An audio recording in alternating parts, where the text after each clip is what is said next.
안녕하세요. 저는 서울에 살고 있는 평범한 회사원입니다. 나이는 33살이고요. 현재는 혼자 거주하고 있습니다. 오늘 제가 사연을 보낸 건 제가 겪었던 상당히 특이한 결혼 경험을 누군가와 나눠보고 싶어서입니다. 특이하다고 하는 게 맞는 건지는 잘 모르겠네요. 좀 소름 끼친다고 해야 하나? 정말 예상도 못했던 일을 겪었던 적이 있어서요. 여러분께 조심하라는 말씀도 드릴 수 있었으면 좋겠습니다. 저는 30살에 결혼을 했습니다. 지금부터 3년 전, 2020년이었는데요. 코로나 영향 한복판이었을 때 결혼한 것이라 여러 가지로 어려움을 많이 겪었습니다. 저는 작은 수출입 업체에 다니고 있었는데 아무래도 경기 탓에 회사도 어려웠고 그 때문에 급여도 많이 밀리고 그랬거든요. 아무래도 다양한 방면에서 결혼하기 쉬운 상황은 아니었죠. 다른 지인들도 결혼을 결정했다가도 모두들 취소하거나 미루는 때였는데 그래도 저는 그 당시 결혼을 감행했습니다. 왜냐하면 그때는 제가 정말로 사랑하는 여자친구를 만났었기 때문이었죠. 저하고 나이 차이가 좀 나는 편이었는데 정말 예쁘고 발랄한 사람이었어요. 당시 23살이었으니까 저하고 7살 차이였죠. 20 초반에 아직 어린 탓에 좀 철없는 면이 있었지만 그만큼 순수하기도 하고 명랑해서 제가 정말로 많이 좋아했어요. 이 사람이 아니면 결혼 못하겠구나, 평생 행복하려면 이 여자를 꼭 잡아야겠구나 라는 확신이 들었었거든요. 어려운 시국에도 제가 결혼한다고 청첩장 돌리느라 친구들을 만났을 때 여자친구의 나이를 듣고서 친구들이 도둑놈이라고 하면서도 엄청 부러워했었죠. 나이가 어리기도 했고 워낙 예쁘기도 해서 아니 사실 객관적으로 미인은 아니었지만 어린 나이 특유의 그 순수한 미모가 있었거든요. 친구들은 계속 제가 도둑놈이라면서 구박했지만 저는 당당했습니다. 제가 뭐 처음부터 속인 것도 아니었고 여자친구 쪽에서 저한테 먼저 다가온 것이었거든요. 편의점에서 일하던 여친이 제가 담배를 살 때 쪽지를 끼워주면서 번호를 달라고 했던 게 저희 관계의 시작점이었던 터라 제가 당당할 수 있었죠. 그 후에야 제가 여자친구를 더 많이 좋아했지만 말입니다. 아무튼 코로나 시국에 여러 가지 힘든 일이 있었지만 저희는 성공적으로 결혼을 했습니다. 회사가 어려운 탓에 제 급여가 밀리기도 해서 금전적으로도 빠듯한 편이었는데요. 게다가 아버지가 말기암으로 사실상 6개월 시한부 판정을 받아놓고 계셨던 터라 집안 분위기가 뒤숭숭하기도 했습니다. 그래서 결혼 자체도 근사하게 하지 못하고 소규모 정말 가까운 지인들만 모여서 하는 스몰 웨딩으로 치렀어요. 레스토랑을 하나 빌려서 지인들 참석하고 적당히 한 끼 식사를 하는 결혼식이었죠. 사실 여자친구, 아니 이제 아내가 된 내 여자한테 미안하기도 했습니다만 그래도 그녀는 특유의 긍정적이고 명랑한 태도로 우리 결혼을 받아들여 주었어요. 그러니까 제가 제 아내한테 얼마나 고맙고 행복했을지 그리고 그녀를 얼마나 사랑했을지 아실 수 있을 것입니다. 아내에게는 부모님이 안 계셨고 언니 한 명만 있었기 때문에 스몰 웨딩이 조금 더 쉬웠던 것 같기도 하고요. 그리고 아내는 아직 어린 나이라서 살아보고 혼인신고를 하면 안 되냐고 저한테 부탁을 해왔습니다. 그 정도야 얼마든지 가능했죠. 아버지는 시한부인 상황에서 아들이 결혼한다고 하니까 정말 기뻐하셨습니다. 제가 둘째인데 아버지가 돌아가시면 아버지 소유의 재산 중 집을 한 채 제가 물려받기로 했습니다. 아버지 앞으로 보험사에서 돈이 나온 것도 있었는데 그것도 함께 나눠받기로 했고요. 형은 돈에 있어서 그렇게 인색하지 않고 넉넉한 사람이라 저희 형제는 그런 문제로 싸울 일이 없었습니다. 그래도 아버지가 돌아가시기 전에 저까지 결혼하는 모습을 보여드릴 수 있어서 정말 감사했습니다. 그래서 저희 부부는 결혼한 뒤 아버지 소유로 되어 있는 집에 들어갔습니다. 단독주택이었는데 원래 1층과 지하에는 임차인을 들여서 월세를 받고는 했지만 아버지가 거기까지 관리하실 여력이 되지 않아서 비어있는 상태였죠. 마당이 크지는 않고 나무가 두세 그루 심어져 있는 주택이었어요. 나름 값도 나가는 2층 집이었죠. 신혼부부가 살기에는 좀 크기는 했지만 그래도 제 아내한테 보여주기 나쁘지 않았습니다. 아내는 결혼하기 전에 처음 그 집을 보고서 무척 기뻐했거든요. 이렇게 큰 집에서 사는 거 나 처음이에요. 그래? 뭐, 그렇게까지 큰 건 아니고, 그냥 평범한데? 세상에. 우리는 그럼 2층에 사는 거예요, 오빠? 원래 2층에 주인집이 살거든. 그럼 1층이랑 지하는? 세주면 좋은데, 지금 좀 도배랑 장판은 하고 줘야 할 것 같아. 그런데 지금 당장은 이사할 사람 많지 않을 것 같으니, 좀 나중에 하자고. 월세를 받으면 좋은데, 사실 그러려면 관리한 지 오래된 실내를 좀 살만하게 만들어야 했거든요. 하지만 당시 코로나가 기승을 부리던 시기라 과연 이사를 많이들 할까 싶기도 했고, 게다가 무엇보다 저희 회사가 어려워서 급여도 밀리는데 도배 장판을 할 만한 돈을 따로 만들기가 힘들었어요. 뭐 하려면 할 수 있었겠지만 그렇게까지 무리해서 급하게 할 필요가 없는 일이었거든요. 아내는 아무래도 좋다면서 신이 났습니다. 결혼 후 살림살이를 들여놓고서 집안을 꾸미는 것에도 열과 성을 다했어요. 저는 가족과 같이 살다가 결혼한 것이라 집에 들어오면 어린 아내가 열심히 살림을 하다가 저를 맞이해주는 것이 너무 알콩달콩 좋았었죠. 남자분들은 아마 다들 아실 텐데요. 아내가 저녁 식사를 준비하면서 갓 지은 밥 냄새하고 현관까지 나와서 가방하고 옷을 받아줄 때 얼마나 일하는 보람을 느끼는지 말입니다. 사실 남자들이 일하는 목표가 아내와 아이들을 먹여 살리기 위한 거지 않습니까? 아직 아이는 없었지만 아내가 있는 것만으로도 지극히 행복했었죠. 아내는 원래 고등학교를 졸업하고서 대학을 다니고 있었습니다. 등록금을 벌기 위해 편의점에서 아르바이트를 하다가 저를 만난 거였죠. 그래도 등록금 정도는 자기가 벌어서 다니는 게 낫지 않냐면서 편의점에서 계속 일을 하겠다고 고집을 피우는 아내를 말린 건 저였습니다.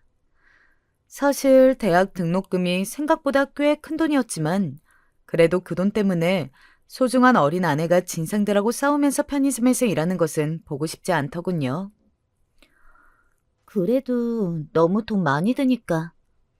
괜찮아. 내가 얘기했었잖아. 우리 돈 곧 생긴다고. 아, 그때 얘기했던 거요? 그래. 뭐 가슴 아픈 일이지만 아버지는 곧 돌아가실 거니까. 사실 아버지가 돌아가시고 나면 저희가 받을 돈이 있으니까 그것 때문에 자신감이 있어서 아내에게 집에 있으라고 말한 것도 있습니다. 집도 아직 소유권이 넘어오지 않았고 아버지 앞에 현금도 가르기 전이었지만 어쨌든 시한부 판정을 받으셨기 때문에 어차피 멀어도 1년 안에는 저희 수중에 들어오는 돈이었거든요. 저희가 뭐 욕심을 부리는 것도 아니었고 아버지가 남겨주시는 돈이니 받아서 감사히 쓰겠다는 것뿐이었습니다. 결혼 전에도 이미 수차례 우리 집이나 재산은 걱정할 거 없다. 내가 중소기업에 다녀서 많이 못 벌어도 어차피 아버지가 남겨주실 돈이 있다고 아내에게 이야기를 해두었기에 그녀도 아는 바였죠. 아내는 아버님께 죄송한 거 아니냐며 무척 만서렸지만 그래도 저는 단호하게 집에서 가정주부로 있어달라고 했습니다. 그런 제 말이 고마웠던지 아내는 눈물을 글썽거리기까지 했었죠. 아직 혼인신고는 안 했지만 그래도 부부로 연을 맺었으니 당연히 두세 달만 지난 다음에 신고를 할 생각이었어요. 그럼 제 돈이 아내의 돈이나 마찬가지였죠. 그런데 묘하게 처형의 아내를 좀 질투하는 것처럼 보이기도 했어요. 아내의 친정 식구라고는 처형뿐이어서 저는 잘 지내보려고 정말 애를 많이 썼는데요. 어쩐지 저한테 굉장히 거리감이 씨 굴더라고요. 아내하고 사이가 좋지 않은지 교류도 많지 않았고 가끔 제 얼굴을 보면서 키득거리기도 하고요. 제 나이가 많다고 조롱하는 느낌도 들어서 별로 기분이 좋지는 않았습니다. 하지만 그것만 제외하고는 결혼 직후에 정말 행복했습니다. 코로나 당시라서 신혼여행은 다녀오지 못했어요. 그냥 휴가 내고서 근교로 나가서 같이 맛있는 것이나 먹고 다녔습니다. 그래도 아내는 무척 즐거워했고 제가 보여주는 것들에 대해서 행복해했어요. 어린 나이인지라 순수하게 반응해주는 것이 너무 고마웠습니다. 예전까지 사귀었던 여자친구들은 대부분이 너무 닳고 닳아서 제가 어딜 데려가도 그렇게 고마워하거나 기뻐하는 사람들이 없었거든요. 어리고 순수한 사람을 배우자로 찾는 남자들이 왜 그런지 누구보다 잘 이해할 수 있는 게 바로 저였습니다. 그런데 결혼하고 나서 얼마 지나지 않아 바로 아내의 몸에 문제가 좀 생겼습니다. 아내는 밤에 화장실에 가려고 자주 일어났는데요.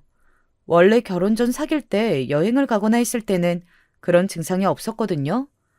원래 굉장히 얌전하게 자는 사람이었고 늦잠도 심한 편이었는데 결혼하고 나니까 밤에 일어나는 일이 잦더라고요.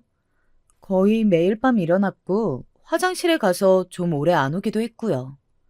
반면에 저는 잠이 굉장히 많은 편이고 깊이 자는 편이라 아내가 일어나서 화장실에 가도 별로 불편하지는 않았어요. 다만 아내가 아직 너무 어린데 몸에 문제가 있는 건가 걱정이 될 뿐이었죠. 아내는 병원에 다녀왔다면서 방광염이라고 하더군요. 신장에 크게 문제가 있는 건 아닌데 그냥 좀 화장실을 자주 가게 된다면서 약을 타왔다고요. 그런데 이상하게 왜 아무리 밤에 볼일 보러 화장실에 간다고 해도 큰일이 아닌 이상해야 금방 돌아오는 게 당연하지 않습니까? 그런데 아내는 정말 너무 오래 걸리더라고요. 처음에는 몰랐죠. 저는 밤에 깊이 잠들고 아내가 나간다고 해도 금방 오겠거니 하고 다시 잠들었으니까요. 하지만 아내가 그렇게 밤에 일어나서 나간 지 보름쯤 되니까 좀 걱정이 되어서 올 때까지 기다렸어요. 당연히 5분 안에 올 거라고 생각했는데 안 오더라고요. 이상해져서 침대에서 일어나려고 하는데 10분쯤 지나서야 아내가 들어오더군요. 아내는 제가 안 자고 있는 것을 보고 조금 놀란 듯 눈을 깜빡거렸죠. 어머, 안 자고 있었어요, 오빠? 어, 잠이 깼다가 안 들었는데 너무 오래 안 와서. 아이, 그냥 자지. 화장실 사정을 뭘 알려고 그래. 아내는 조금 민망한 듯이 얼굴을 붉혔죠.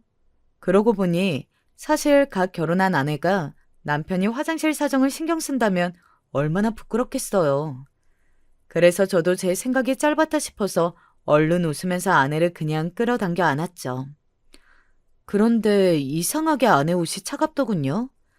당시 가을이었는데 아내가 추운 걸 싫어해서 집안은 항시 따뜻하게 보일러를 돌리고 있어 옷이 차가워질 일이 없었어요.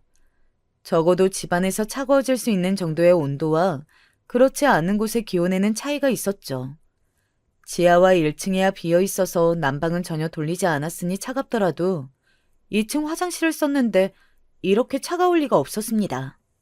이상하긴 했는데 저는 이 밤에 구태여 물어볼 곳은 없다고 생각했어요. 화장실 갔다가 잠깐 베란다라도 나가서 바람 쐬었겠거니 생각했었죠. 그래서 그날은 그냥 아무 생각 없이 잤습니다. 그 이후로도 며칠간 계속 아내가 밤에 나갔는데 사실 이상하다고 생각하면 좀 많이 이상한 일이잖아요. 별 생각이 없었는데도 시간이 쌓이니까 좀 의아하게 여겨지더군요.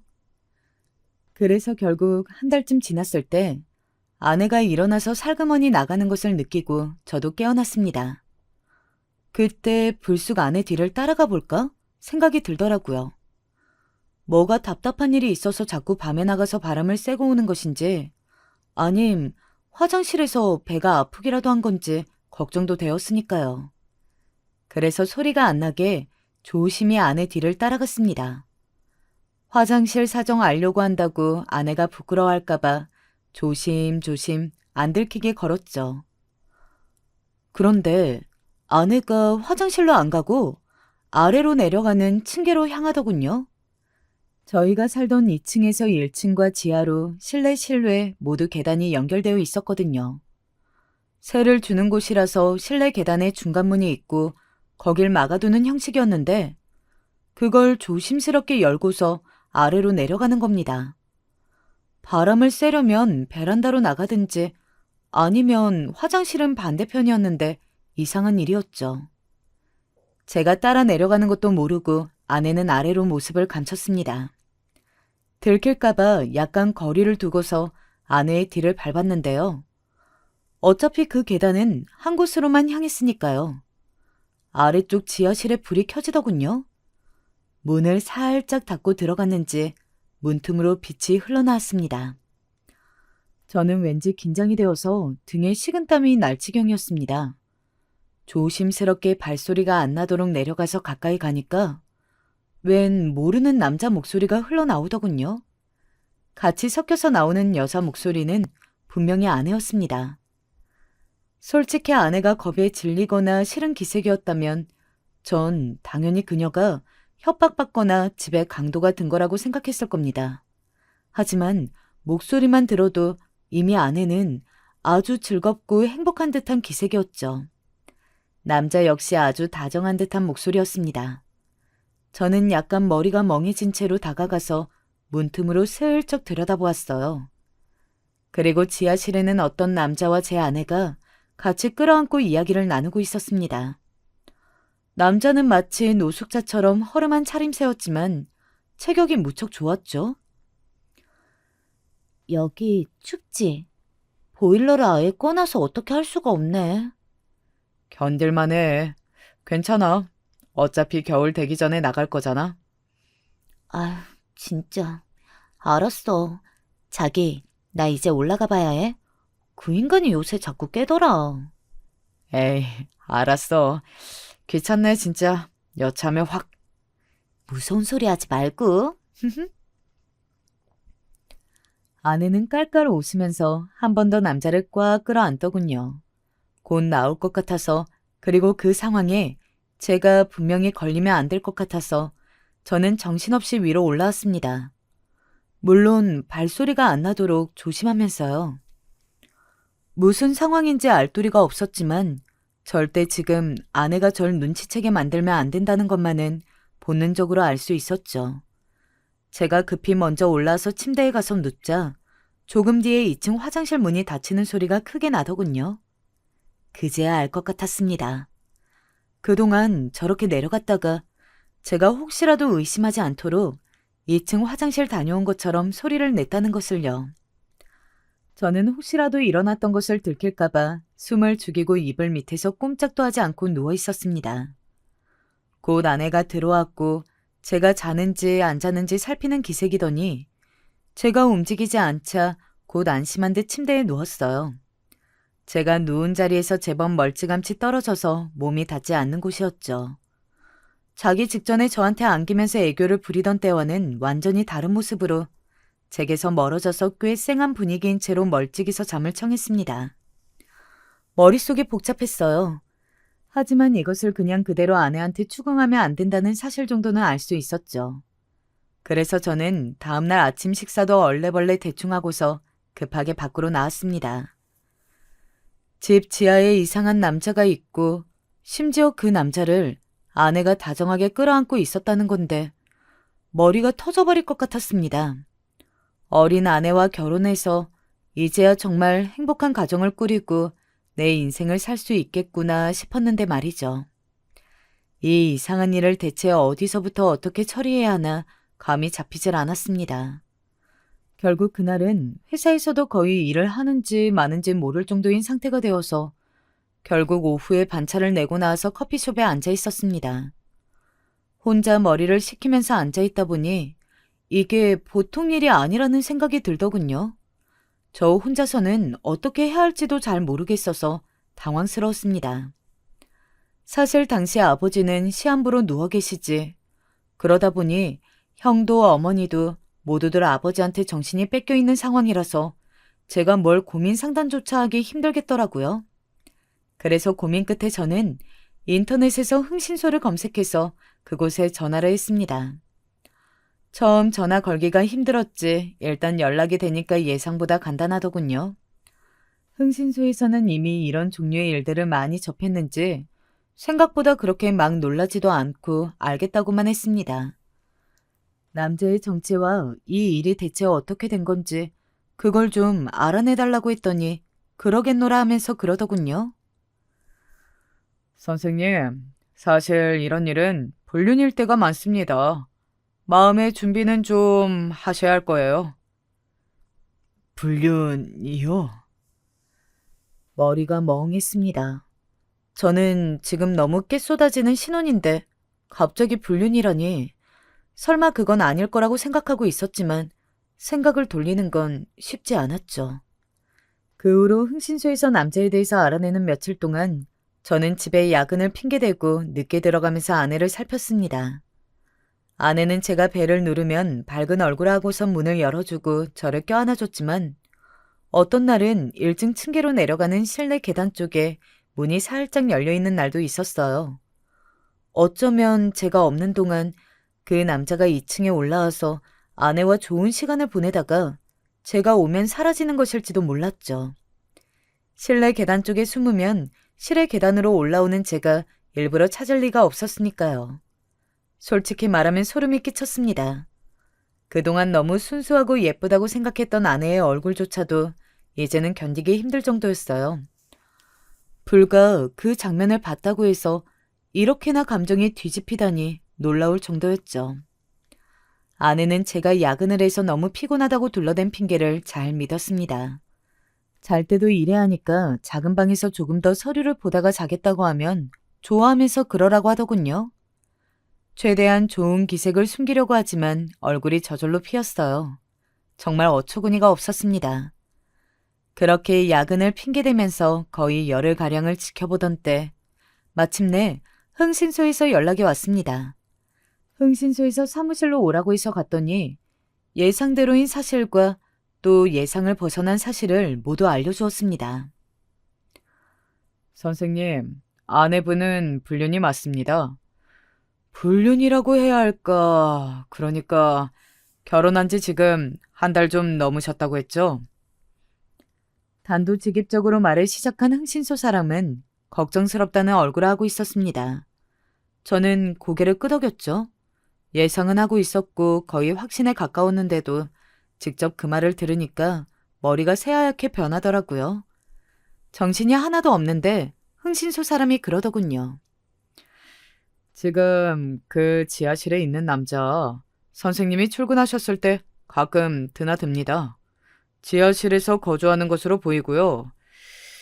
그런데 나올 때도 머리를 푹 숙이고 모자를 쓰고 있어서 신원 파악하기가 힘들었는데 아내분 처녀 시절 주위 사람을 살펴보고 대조해 보니까 나오더군요. 누구죠? 전 남자친구입니다.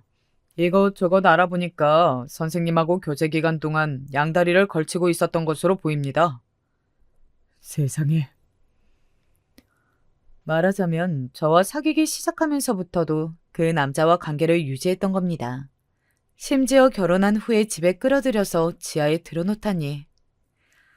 그리고 문제가 그 남자가 위험한 인물입니다. 위험이요? 네, 수배범입니다.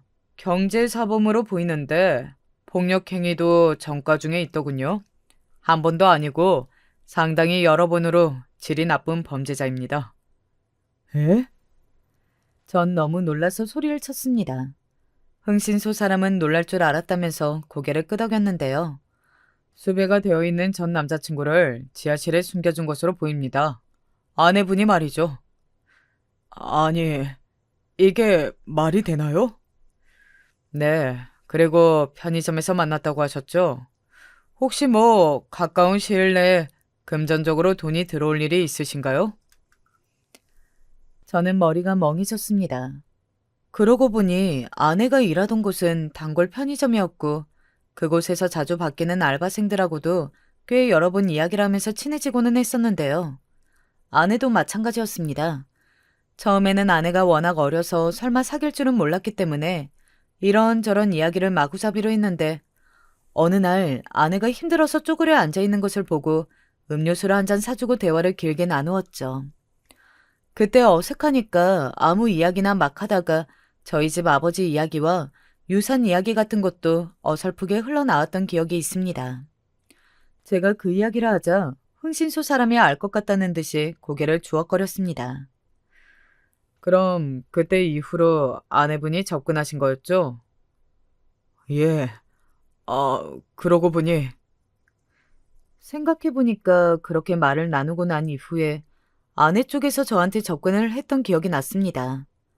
저는 그게 당시에는 서로 대화를 오래 나누고 마음의 벽을 허물어서 그런 거라고 생각했는데 뭔가 이상했죠.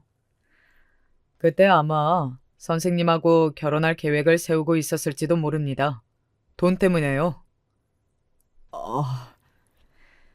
가까운 시일 내에 돈이 생기는 일이 있는 거죠? 예, 아버지가 시한부 판정을 받으셔서 유산이 생길 거라는 이야기를 했거든요. 그게 문제였던 겁니다. 흥신소 사람이 고개를 절레절레 흔들었습니다. 저는 머릿속이 복잡해서 아예 멍한 채로 있었죠. 그러니까 흥신소에서 모아준 정보를 종합해서 이야기를 해보자면 아내는 편의점에서 일을 하던 당시 이미 남자친구가 있었던 거였습니다. 그런데 그 남자친구가 범죄를 저질러서 수배 상태였던 거였고요. 아마 돈이 필요했겠죠. 그러니까 편의점에서 이야기를 나누다가 재산에 대해서 무심코 말을 흘린 제가 대상이 되었던 모양이었습니다. 너무 속이 울렁거려서 힘들더군요. 흥신소 사람은 안 되었다는 듯이 제 어깨를 두드려 주었지만 조금도 나아지지 않았습니다. 그럼 이 일을 어떻게 해야 하죠? 제일 좋은 건 경찰에 신고하는 방법일 겁니다. 절대 혼자서 뭘 하려고 생각하시면 안 됩니다. 경찰에 신고하면 와서 잡아주겠죠? 네, 그 남자 꽤 위험한 인간 같으니까 절대 알아차리게 하지 마시고요. 얽히면 굉장히 골치 아프고 나중에도 안전에 문제가 생길 수 있어요. 신고를 선생님이 하셨다고도 알게 하지 않는 게 좋습니다. 보복 범죄도 저질렀던 전과가 있더군요. 네, 솔직히 저는 좀 소심하고 겁이 많은 편입니다. 흥신소 사람이 그렇게 말을 하니까 갑자기 더러 겁이 나서 손끝이 차가워졌습니다. 지금 제가 무작정 신고를 하면 분명히 제가 했다는 게 들통이 날 테니까 나중에 제가 보복의 타깃이 될 수도 있는 거였죠. 하지만 그냥 둔다면?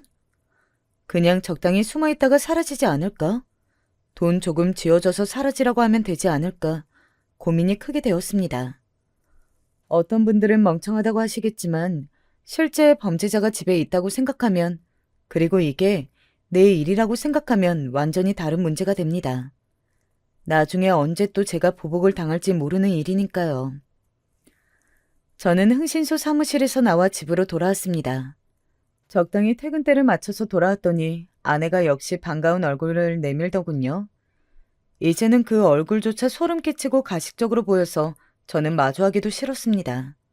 하지만 아내한테 싫은 기색을 하면 바로 저 밑에 있는 사내가 올라와서 저한테 해를 끼칠 것 같아 뭐라고 하지도 못했죠.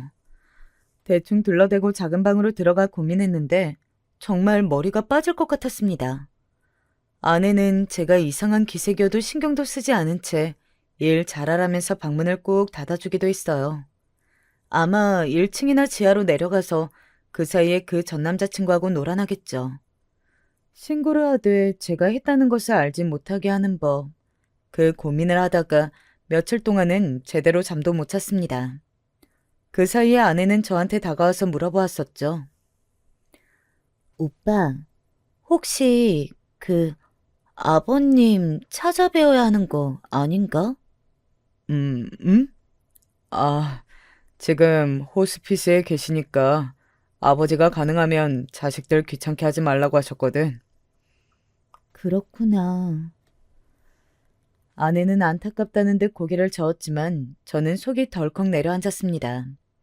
아버지가 돌아가셨다는 이야기가 나오면 분명 유산 이야기가 나올 거고 유산이 저한테 오고 나면 어떻게 해서든 제게서 그 돈을 빼앗아서 달아나겠죠. 사실 돈만 빼앗아서 가도 다행이고 그 와중에 제가 분명히 다칠 게 뻔했습니다. 고민 끝에 그 흥신소에 다시 물어보니 남자는 제가 출근한 평일 낮 시간에 나와서 근처 가게에 가서 담배를 사가지고 온다고 하더군요. 집 앞 가게라서 저는 그 근처에 숨어서 하루 연차를 내고 살펴보고 있었습니다. 이게 무슨 짓인가 싶기도 했지만 제가 신변의 위협을 느끼고 있었으니 어쩔 수 없었죠. 진짜 한참을 기다렸습니다. 가게 주변 자판기 뒤에 몸 숨기고 서서 저희 집을 바라보는데 대문이 열리고 어떤 노숙자처럼 허름한 차림새의 남자가 정말로 나오더군요. 모자를 푹 눌러 쓰긴 했는데 제가 봤던 그 남자가 맞았어요. 그 남자는 주머니에 손을 넣고서 어슬렁거리면서 나와 바로 집 앞 가게로 들어갔죠.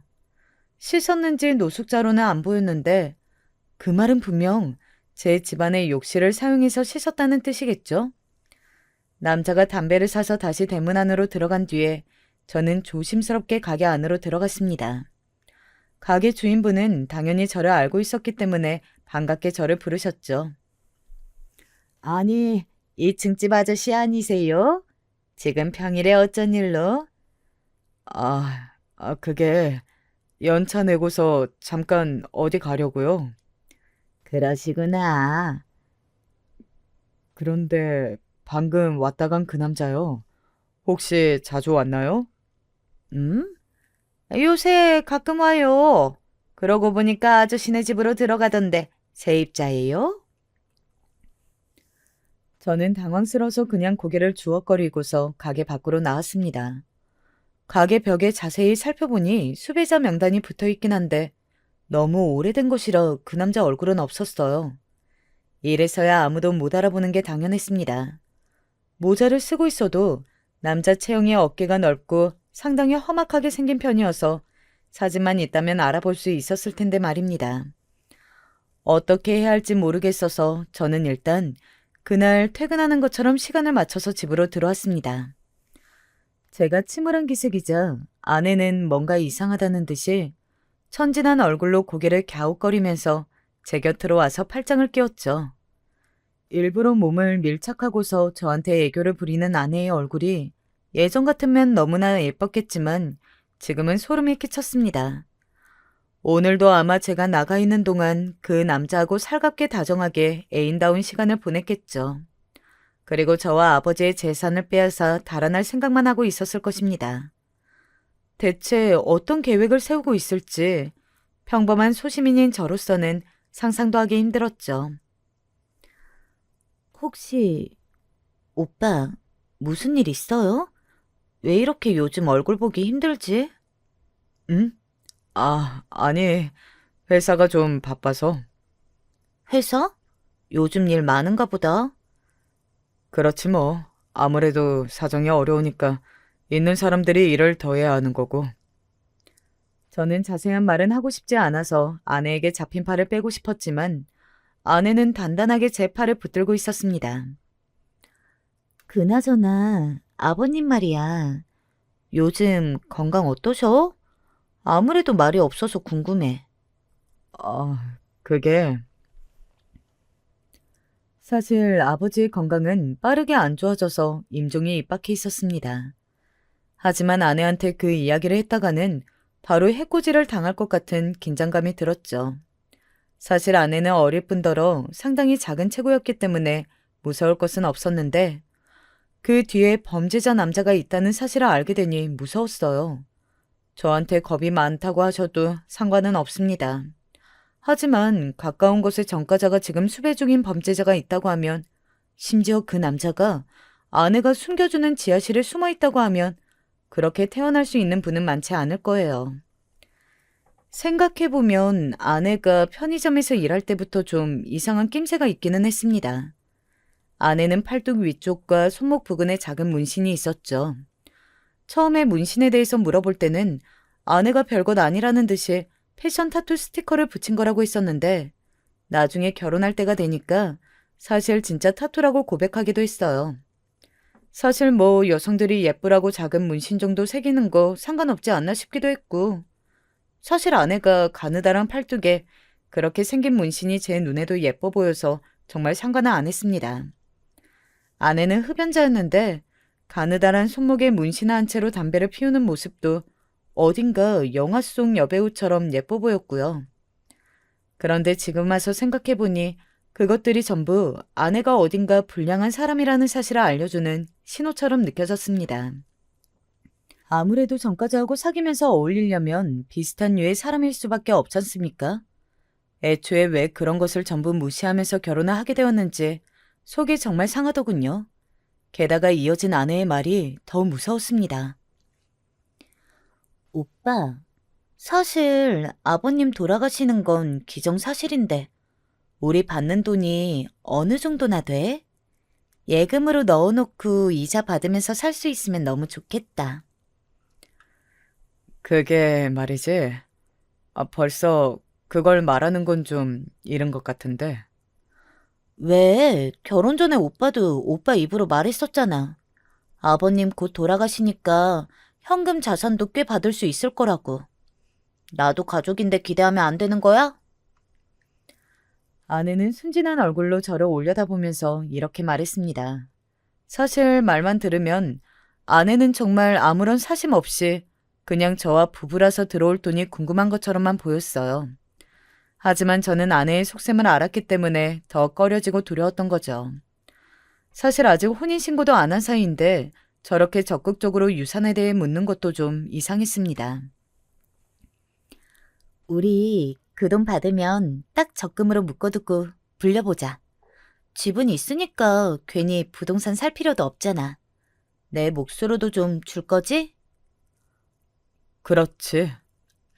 신난다. 나 내 명의로 재산 가져본 적이 없어, 오빠.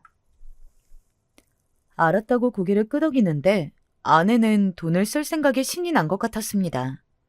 순간 너무 순진해 보여서 제가 잘못 생각하고 있는 건가? 혹시 아내가 전 남친한테 협박이라도 당해서 숨겨주고 있는 건 아닐까 하는 생각이 들었죠. 하지만 그게 아니라는 건 저 자신이 잘 알았습니다. 아내는 그때 아주 그 남자와 끌어안고 다정한 연인처럼 굴고 있었으니까요. 어떻게 해야 할지 모르는 상태로 저는 다음 날도 출근을 했습니다. 그런데 그날 회사에서 일을 하고 있는데 전화가 한 통 오더라고요. 누군가 하고 봤더니 처형이었습니다. 아내의 하나 있는 언니도 아내와 비슷한 분위기의 여성이었어요. 그래서 자매가 무척 닮았구나 했었죠. 제부, 잠깐 이야기할 수 있어요? 네. 어쩐 일로? 별건 아니고 혹시 요즘 동생한테 무슨 일이 있나 해서 전화를 통 안 받더라고요. 네? 그런가요? 사실 아내의 자매는 그리 사이가 좋은 편은 아니었습니다. 서로 처녀 시절에도 상당히 자주 싸웠다고 하더라고요. 생긴 게 비슷한 만큼 취향도 비슷해서 서로 옷도 뺏어 입고 그러다가 의상하고 그런 일이 많았다고 했어요. 결혼할 때는 처형이 저를 별로 마음에 안 들어 했지만 말입니다. 좀 한심스럽게 본다고 할까요? 아무튼 굉장히 거리감을 두고 저를 대했었어요. 가끔 뭔가 비웃는 듯한 느낌도 들었고요. 별일은 없습니다만 집에서 살림 중이라 전화를 안 받을 일은 없을 텐데요. 그래요? 그럼 왜 자꾸 연락을 안 하지? 혹시 제부, 이런 말 좀 이상한데 언니로서 내가 이런 말 해도 되나 모르겠지만 말이에요. 말씀하세요. 혹시 동생 근처에 요새 어슬렁대는 남자 없어요? 네? 저는 너무 놀라서 전화기를 떨어뜨릴 뻔했습니다. 처형이 그걸 어떻게 아는 건지, 혹시 뭔가 알고 있는 것인지 속이 울렁거렸어요. 제가 말은 못하고 있는 사이에 처형이 그러더군요. 사실 이걸 결혼 전에 말했어야 하는데 미안해요. 동생이 굉장히 오래 사귀던 남자친구가 있었거든요. 저는 심장이 가슴에서 튀어나올 것 같았습니다. 하지만 섣불리 말을 더 하지 않고 잠잠코 처형의 말을 들었죠. 결혼할 때 난 헤어진 줄로만 알았거든.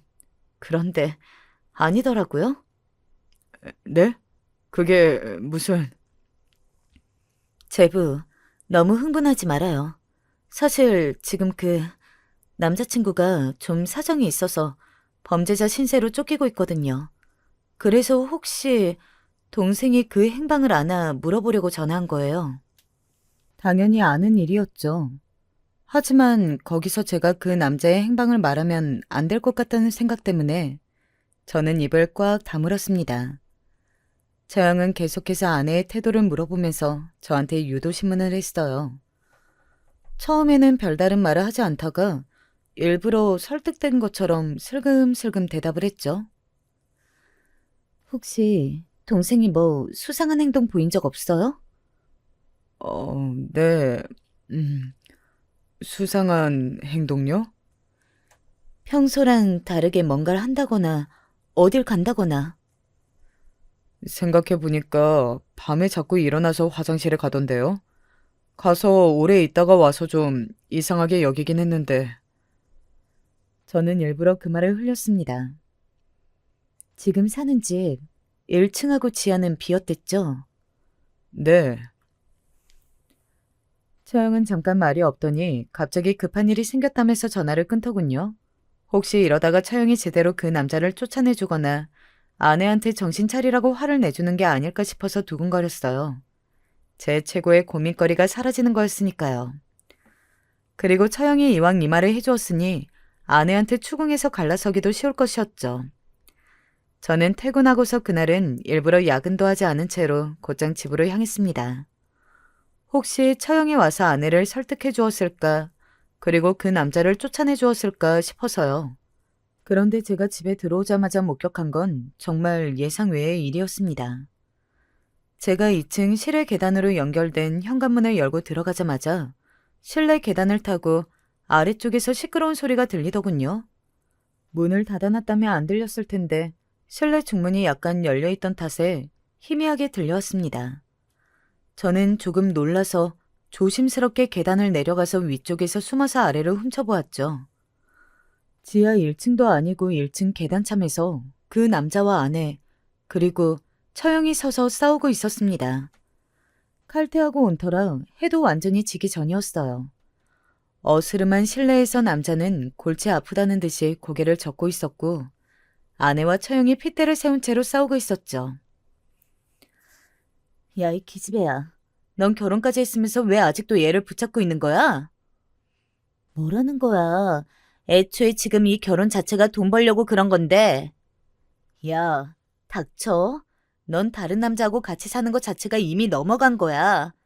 그리고 너는 왜 얘한테 붙어 있는 거야? 나한테 와야지. 처형이 고래고래 소리를 질러댔습니다. 아내는 만만치 않게 핏대를 세우고 있었지만 가운데 낀 남자는 머리가 아프듯이 귀만 파고 있었죠. 대체 무슨 상황인지 알 도리는 없었는데 적어도 그들끼리 싸우느라 저한테 신경을 쓸 여력은 없다는 걸 알 수 있었어요. 다행이긴 했지만 도무지 무슨 일인지 알 수가 없더군요. 그러다가 갑자기 남자가 그랬어요. 야, 좀 그만해라. 사실 나도 얘네 집에 이렇게 숨어 있는 거 좀 별로였어. 뭐 이런 집에 사는 새끼 돈이 얼마나 된다고 그 돈 긁어낼 때까지 기다리는 것도 그렇고. 어머, 오빠, 어떻게 그런 말을 해? 내가 얼마나 징그러운 것도 참고 그 늙은이랑 같이 살고 있는데. 아내가 기함하면서 그렇게 외쳤습니다. 아, 지금 말하는 그 늙은이가 바로 저일 거라는 확신이 들더군요. 순간 무릎에서 힘이 빠졌지만 그래도 지금 중요한 건 사실 아내와의 사랑이나 순결한 정신이 아니었어요. 제발 저 양아치 같은 두 남녀한테서 제가 안전하게 달아날 수 있기만을 바랄 뿐이었습니다. 애초에 나이 너무 어린 문신녀하고 결혼했을 때부터 뭔가 잘못된 일이었던 겁니다. 너 그냥 우리 집으로 와. 우리 집에도 숨을 곳 있어. 쟤 지금 시아버지 여전히 멀쩡하다고 하더라? 호스피스에 있는 채로 3년씩 살아있는 노인네들 얼마나 많은지 알아? 그거 계속 참고 여기서 숨어 있을 거야? 조용히 소리를 질렀습니다. 남자는 골치 아프다는 듯이 턱을 문질렀죠. 아내가 발을 굴러대더군요. 난 돈 같은 거 안 중요해. 그래도 오빠가 돈 필요하다니까 내가 이렇게 변변찮은 편의점 손님 중에 고르고 골라서 결혼까지 한 거잖아. 얼마나 힘들었을지 알아? 그런데 지금 거의 다 됐는데 나 버리고 가겠다는 거야? 아내의 말에 저는 그제야 아 싶었습니다. 흥신소의 말과 맞춰보니 딱 퍼즐처럼 들어맞았어요. 아내, 그러니까 저 문신녀는 아버지의 유산 이야기를 듣고 저를 노렸던 겁니다. 자기 남자친구를 위해서 말이죠. 전과자니 도망가서 뭐라도 하려면 자금이 필요했을 거고 그래서 타겟이 된 게 저고요. 유달리 현금 이야기만 했던 것도 왜인지 알 것 같았습니다. 그거야 네가 알아서 한 거지 왜 나를 끌어들여? 난 그렇게 너한테 돈 달라고 한 적 없어. 지가 알아서 발작 꼬고서는 나한테 난리야. 하지만 그 남자는 귀찮다는 듯이 말했습니다. 처형은 손을 내밀어서 그 남자를 자기 쪽으로 끌어당겼죠. 남자가 놀랍게도 처형의 손을 잡더군요. 그러니까 처형하고 먼저 사귀었던 남자였던 겁니다. 오빠랑 언니 헤어졌잖아. 처형하고 사귀었던 남자를 동생인 아내가 좋아해서 따라다녔던 그런 관계였던 모양입니다. 남자는 귀찮으니까 아내한테 대충 어울려줬던 거고요.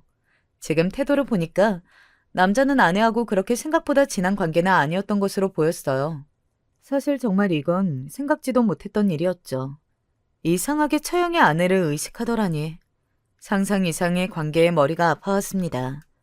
모든 건 그 전과자 남자와 사귄다고 망상하면서 그에게 들이대고 저를 타깃으로 삼아 이용하려던 아내가 꾸민 짓이었습니다.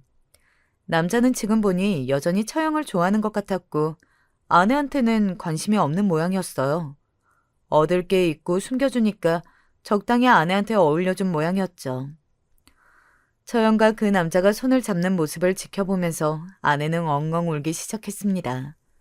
히스테릭하게 마구 소리를 지르는 모습을 보다가 저는 조심스럽게 2층으로 올라와 실내 중문을 닫고 2층 실외 계단을 통해서 바깥으로 나갔죠. 어쩌면 제 손을 거치지 않고도 일이 쉽게 해결될 수 있을 거라는 예감이 들었습니다. 1층에 있는 그 세색에 들키지 않도록 저는 조심조심 계단을 내려가서 얼른 집 바깥으로 도망쳤습니다. 겁이 많다고 하셔도 괜찮습니다. 저는 다시는 저런 아내, 아니 문신녀와 전과자이자 수배범인 남자와 얽히고 싶지 않았거든요. 처형도 마찬가지였습니다. 사실 처형도 나이만 조금 많을 뿐 아내하고 거의 비슷한 분위기인 사람이었죠. 야근을 핑계로 언제나 늦게 들어갔기 때문에 저는 태연하게 야근해서 늦는다고 아내의 핸드폰으로 문자를 넣었습니다. 평소에나 아내가 그런 문자를 받으면 곧장 단문자를 했었죠. 하지만 이번에는 아내의 단문이 없었습니다. 어쩌면 당연한 일이었죠. 그 남자가 아무래도 처형하고 같이 갈 것 같았으니까요. 하지만 저는 재촉하지 않고 가만히 있었습니다. 그러다가 평소보다 더 늦은 시간이 되었을 때 집으로 들어갔죠. 현관문을 열고 들어갔지만 2층은 불이 꺼져 있었습니다. 실내 불을 켜자마자 저는 한탄을 뱉을 수밖에 없었어요. 집안이 온통 폭풍이라도 왔다 간 듯 난리통이었으니까요. 정말 엄청난 광경 속에서 저는 집안을 돌아다니면서 일단 아내를 불러봤습니다. 하지만 아무런 대답이 없었어요. 대답이 없다는 게 더 고맙고 반가운 상황이었죠. 식탁에 갈겨 쓴 종이 쪽지 하나가 놓여 있었습니다. 나 찾지 말아요 라고 적혀있는 쪽지였죠. 그 메모를 봤을 때 제 심정 이해할 수 있으실까요? 한참 동안이나 가슴 위에 묵직하게 놓여있던 돌이 그제야 떨어져 나간 기분이었습니다. 집안을 이렇게 엉망으로 만들고서 아내는 자기 옷과 짐만 챙겨서 사라진 것 같더군요. 아마도 남자는 처형이 데려간 모양이고 아내는 그걸 쫓아간 것 같았죠. 참 대단한 사랑 나섰다 싶었습니다. 그래도 어쨌든 범죄자와 엮이지 않고 그대로 일이 잘 종료될 수 있었으니 천만다행이었어요. 집안은 엉망진창이었지만 저는 웃으면서 정리를 했습니다. 조심스럽게 아래로 내려가 보았지만 지하와 1층도 모두 비어 있었어요. 지하에는 남자가 살았던 흔적이 있어서 좀 열받기는 했지만 그래도 이렇게 끝난 게 어디냐 싶었죠. 그렇게 끔찍하게 저를 늙은이라고 부르던 것을 생각하면 절대 돌아올 리가 없었으니까요. 일단 혼인신고를 안 했던 게 천만다행이었습니다. 그동안 아내가 했던 말을 돌이켜보면 현금 자산을 받은 뒤에 자기 명의로 돈을 뭉텅이로 빼돌릴 생각이었던 것 같아요. 어차피 혼인신고할 건데 부부 자산이지 뭐냐 상관없지 않느냐. 부동산은 오빠 명의로 가져라 하는 등의 말로 저를 꼬셔서요. 부동산은 처분하기가 힘들고 빼돌릴 수 없으니 유달리 현금 자산에만 집착했던 게 이제야 이해가 갔습니다.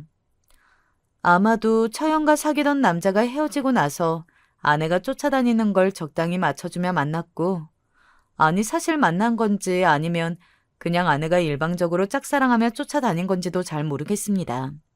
그 남자가 아무튼 범죄를 저질러서 수비자가 되어 나타나자 돈이 필요하니 저를 찍어서 결혼해 숨겨두면서 돈을 빼돌리려 했던 것으로 추측하고 있습니다. 성공했다면 완벽했겠죠. 아내와 저는 아예 문서상으로도 남이었고 잘 꼬드겨서 돈만 자기 명의로 받으면 다시 볼 일도 없었을 테니까요. 하지만 다행히도 그 여자가 밤에 유달리 자주 일어나서 사라지는 걸 제가 알아챘던 거였습니다. 생각해보면 소름 끼치는 일이죠.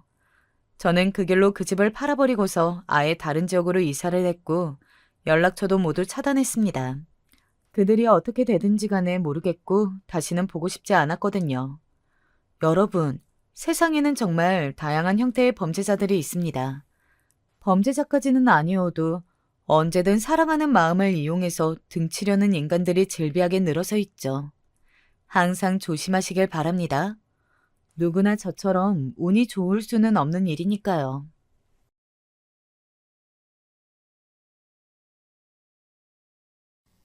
안녕하세요. 이번에 기막힌 일을 겪어서 평소 즐겨보던 톡톡 사연에 사연을 보냅니다. 참 사람 인생은 모르는 일이라지만 이번 일을 겪으면서 다시 한번 깨닫게 되었습니다. 결혼을 준비하면서 저는 참 복받은 사람이라 생각했어요. 어느 집은 시부모가 너무 괴롭혀서 결혼 생활 유지하는 게 힘들다고들 하는데 저희 시부모님은 그 누구보다도 저를 아껴주시는 분들이거든요. 시부모님 성격 자체가 사랑이 많고 원체 다정하신 분들이라 그런지 자식들인 남편과 시누이뿐만 아니라 저한테도 언제든지 전화해서는 밥 먹었니? 필요한 건 없니? 하시면서 뭐라도 해주려고 하셨습니다. 결혼한 다음의 이야기냐고요? 아니요. 아직 결혼에 대해 이야기도 나오지 않았던 남편과의 연애 시절부터 시부모님은 저를 지극히 챙겨주셨습니다. 한 8년 정도 사귀다가 결혼을 하게 된 거거든요. 그러다 보니까 저희 부모님도 남편을 알고 있었고 시부모님 역시 저를 알고 있었습니다. 가끔씩은 시부모님이 저를 집에 초대해서 함께 식사를 하기도 했어요. 우리 소희는 참 복스럽게 먹는 게 언제 봐도 보기 좋은 것 같아. 이것도 좀 먹어보렴. 너가 갈비 좋아한다고 해서 앞에 갈비 제일 맛있는 집에서 사온 거야. 우리 아들이 잘해주니? 못해주면 우리한테 꼭 일러야 한다. 알았지? 어떤 분들은 남자친구 부모님이 그렇게까지 살갑게 대하면 부담스러워 하실 수도 있을 겁니다. 하지만 전 아니었어요. 저희 부모님은 좋은 분들이었지만 애정 표현 같은 것에 한해서는 굉장히 무뚝뚝한 분들이셔서 사실 전 자라면서 부모님한테 엄청 사랑받았다는 느낌을 받진 못했거든요. 그러나 저는 부모님과는 정반대로 애교도 많고 좋으면 좋다고 이야기를 해야 성이 풀리는 사람이었고요. 수십 번을 사랑한다고 해도 한 번도 사랑한다고 이야기해주지 않는 부모님 때문에 저는 알게 모르게 애정 표현이 많은 집을 부러워했습니다. 그런 상황에서 시부모님은 딱 제가 생각하는 이상형 같은 부모님이었어요. 제가 먼저 이야기하지 않아도 늘 저를 아낀다는 티를 내주셨고 가끔씩 장난이긴 하지만 우리 딸 하고 부르면서 정말 친부모님처럼 대해주시는 시부모님이 저는 너무 좋았습니다. 남편도 그런 시부모님을 닮아서인지 언제나 저에게 상냥했죠. 저와 남편은 동갑이지만 사실 돌이켜보면 제가 더 애처럼 군 적이 많기도 한데 남편은 그런 저를 언제나 오빠처럼 지켜봐 주었어요. 남편도 좋고 시부모님도 좋은 상황에서 제가 남편과의 결혼을 망설일 이유는 없었죠. 시부모님은 당연히 저희의 결혼을 적극 찬성했고 저희 부모님도 알게 모르게 남편을 마음에 들어했기 때문에 결혼 준비는 그 어느 때보다도 쏜살같이 진행됐습니다. 게다가 놀랍게도 시부모님께서는 저희 신혼집까지 마련을 해주셨어요. 너무 부담스러워하지 말고 받아라. 내가 예전부터 재호한테 소희 너랑 결혼을 하면 신혼집을 해주겠다고 약속한 게 있거든. 우리가 그만큼 소희 너를 며느리로서 좋아하는 거니까 네가 괜히 신경 쓰거나 할 건 없어. 오히려 우리가 너무 고맙지. 소희 같은 며느리가 우리 집에 와주는 건데. 그렇고 말고. 사실 이 신혼집도 너랑 가족이 되는 것에 비하면 싸다고 생각하고 있어. 아이고 여보, 이거 생각해보니 신혼집뿐만 아니라 혼수도 우리가 다 해줘야 맞는 거 아니야? 어머, 그러게요. 반 정도는 장난이시겠지만 분명 진심도 섞여 있을 이야기에 솔직히 눈물이 핑 돌았습니다. 저는 남편과 사귀면서도 늘 남편이 제게 과분하다고 생각했거든요. 그래서 남편과 결혼을 하고 싶다고 생각할 때도, 그리고 시부모님이 남편의 여자친구인 저를 좋아해 주신다고 할 때도 막상 결혼까지 생각을 하고 있다고 하면 그리 좋지 않은 반응이 나올 수도 있을 것 같다고 생각을 해서 두려웠어요. 그랬는데 언제나와 다름없는 모습으로 오히려 제가 집에 들어오게 되어서 너무 좋다고 말씀하시는 시부모님을 보니까 마음이 푹 놓였죠. 앞으로 제가 남편과 결혼 생활하는 동안 정말 저희 친부모님만큼 어쩌면 친부모님보다도 더 잘 모실 거라고 다짐했습니다. 그렇게 제 결혼 생활은 순조롭게 진행됐어요. 저희 신혼집은 시댁에서 그리 멀지 않은 곳에 있는 32평형 아파트였어요. 집을 고르실 때 저와 남편의 직장이 그리 멀지 않은 곳으로 고르셨다고 하더라고요. 그런 것까지 신경 써주셔서 정말 너무나 감사했습니다. 깨끗하고 관리가 잘 된 신혼집에서 제가 준비해온 혼수로 꿈을 그리는 신혼생활을 이어갔습니다.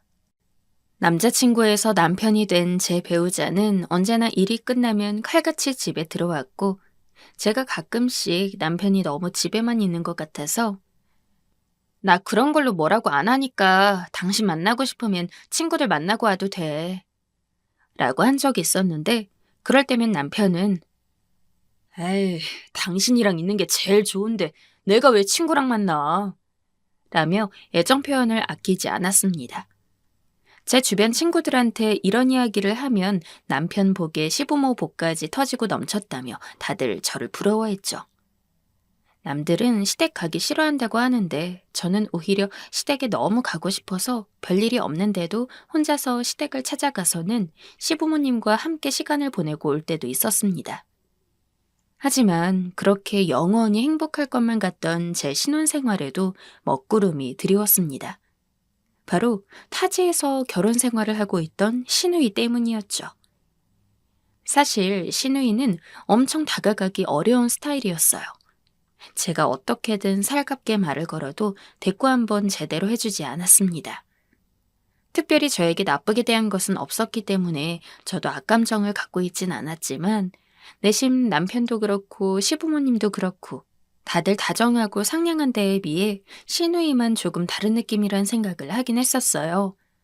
하지만 당시 시누이는 이미 결혼한 지 반년쯤 지난 상황이었고 타지에서 일하는 시누이 남편 덕분에 시누이 역시 서울을 벗어나 지방에서 살고 있었던지라 실질적으로 제가 시누이를 볼 일은 많이 없었습니다.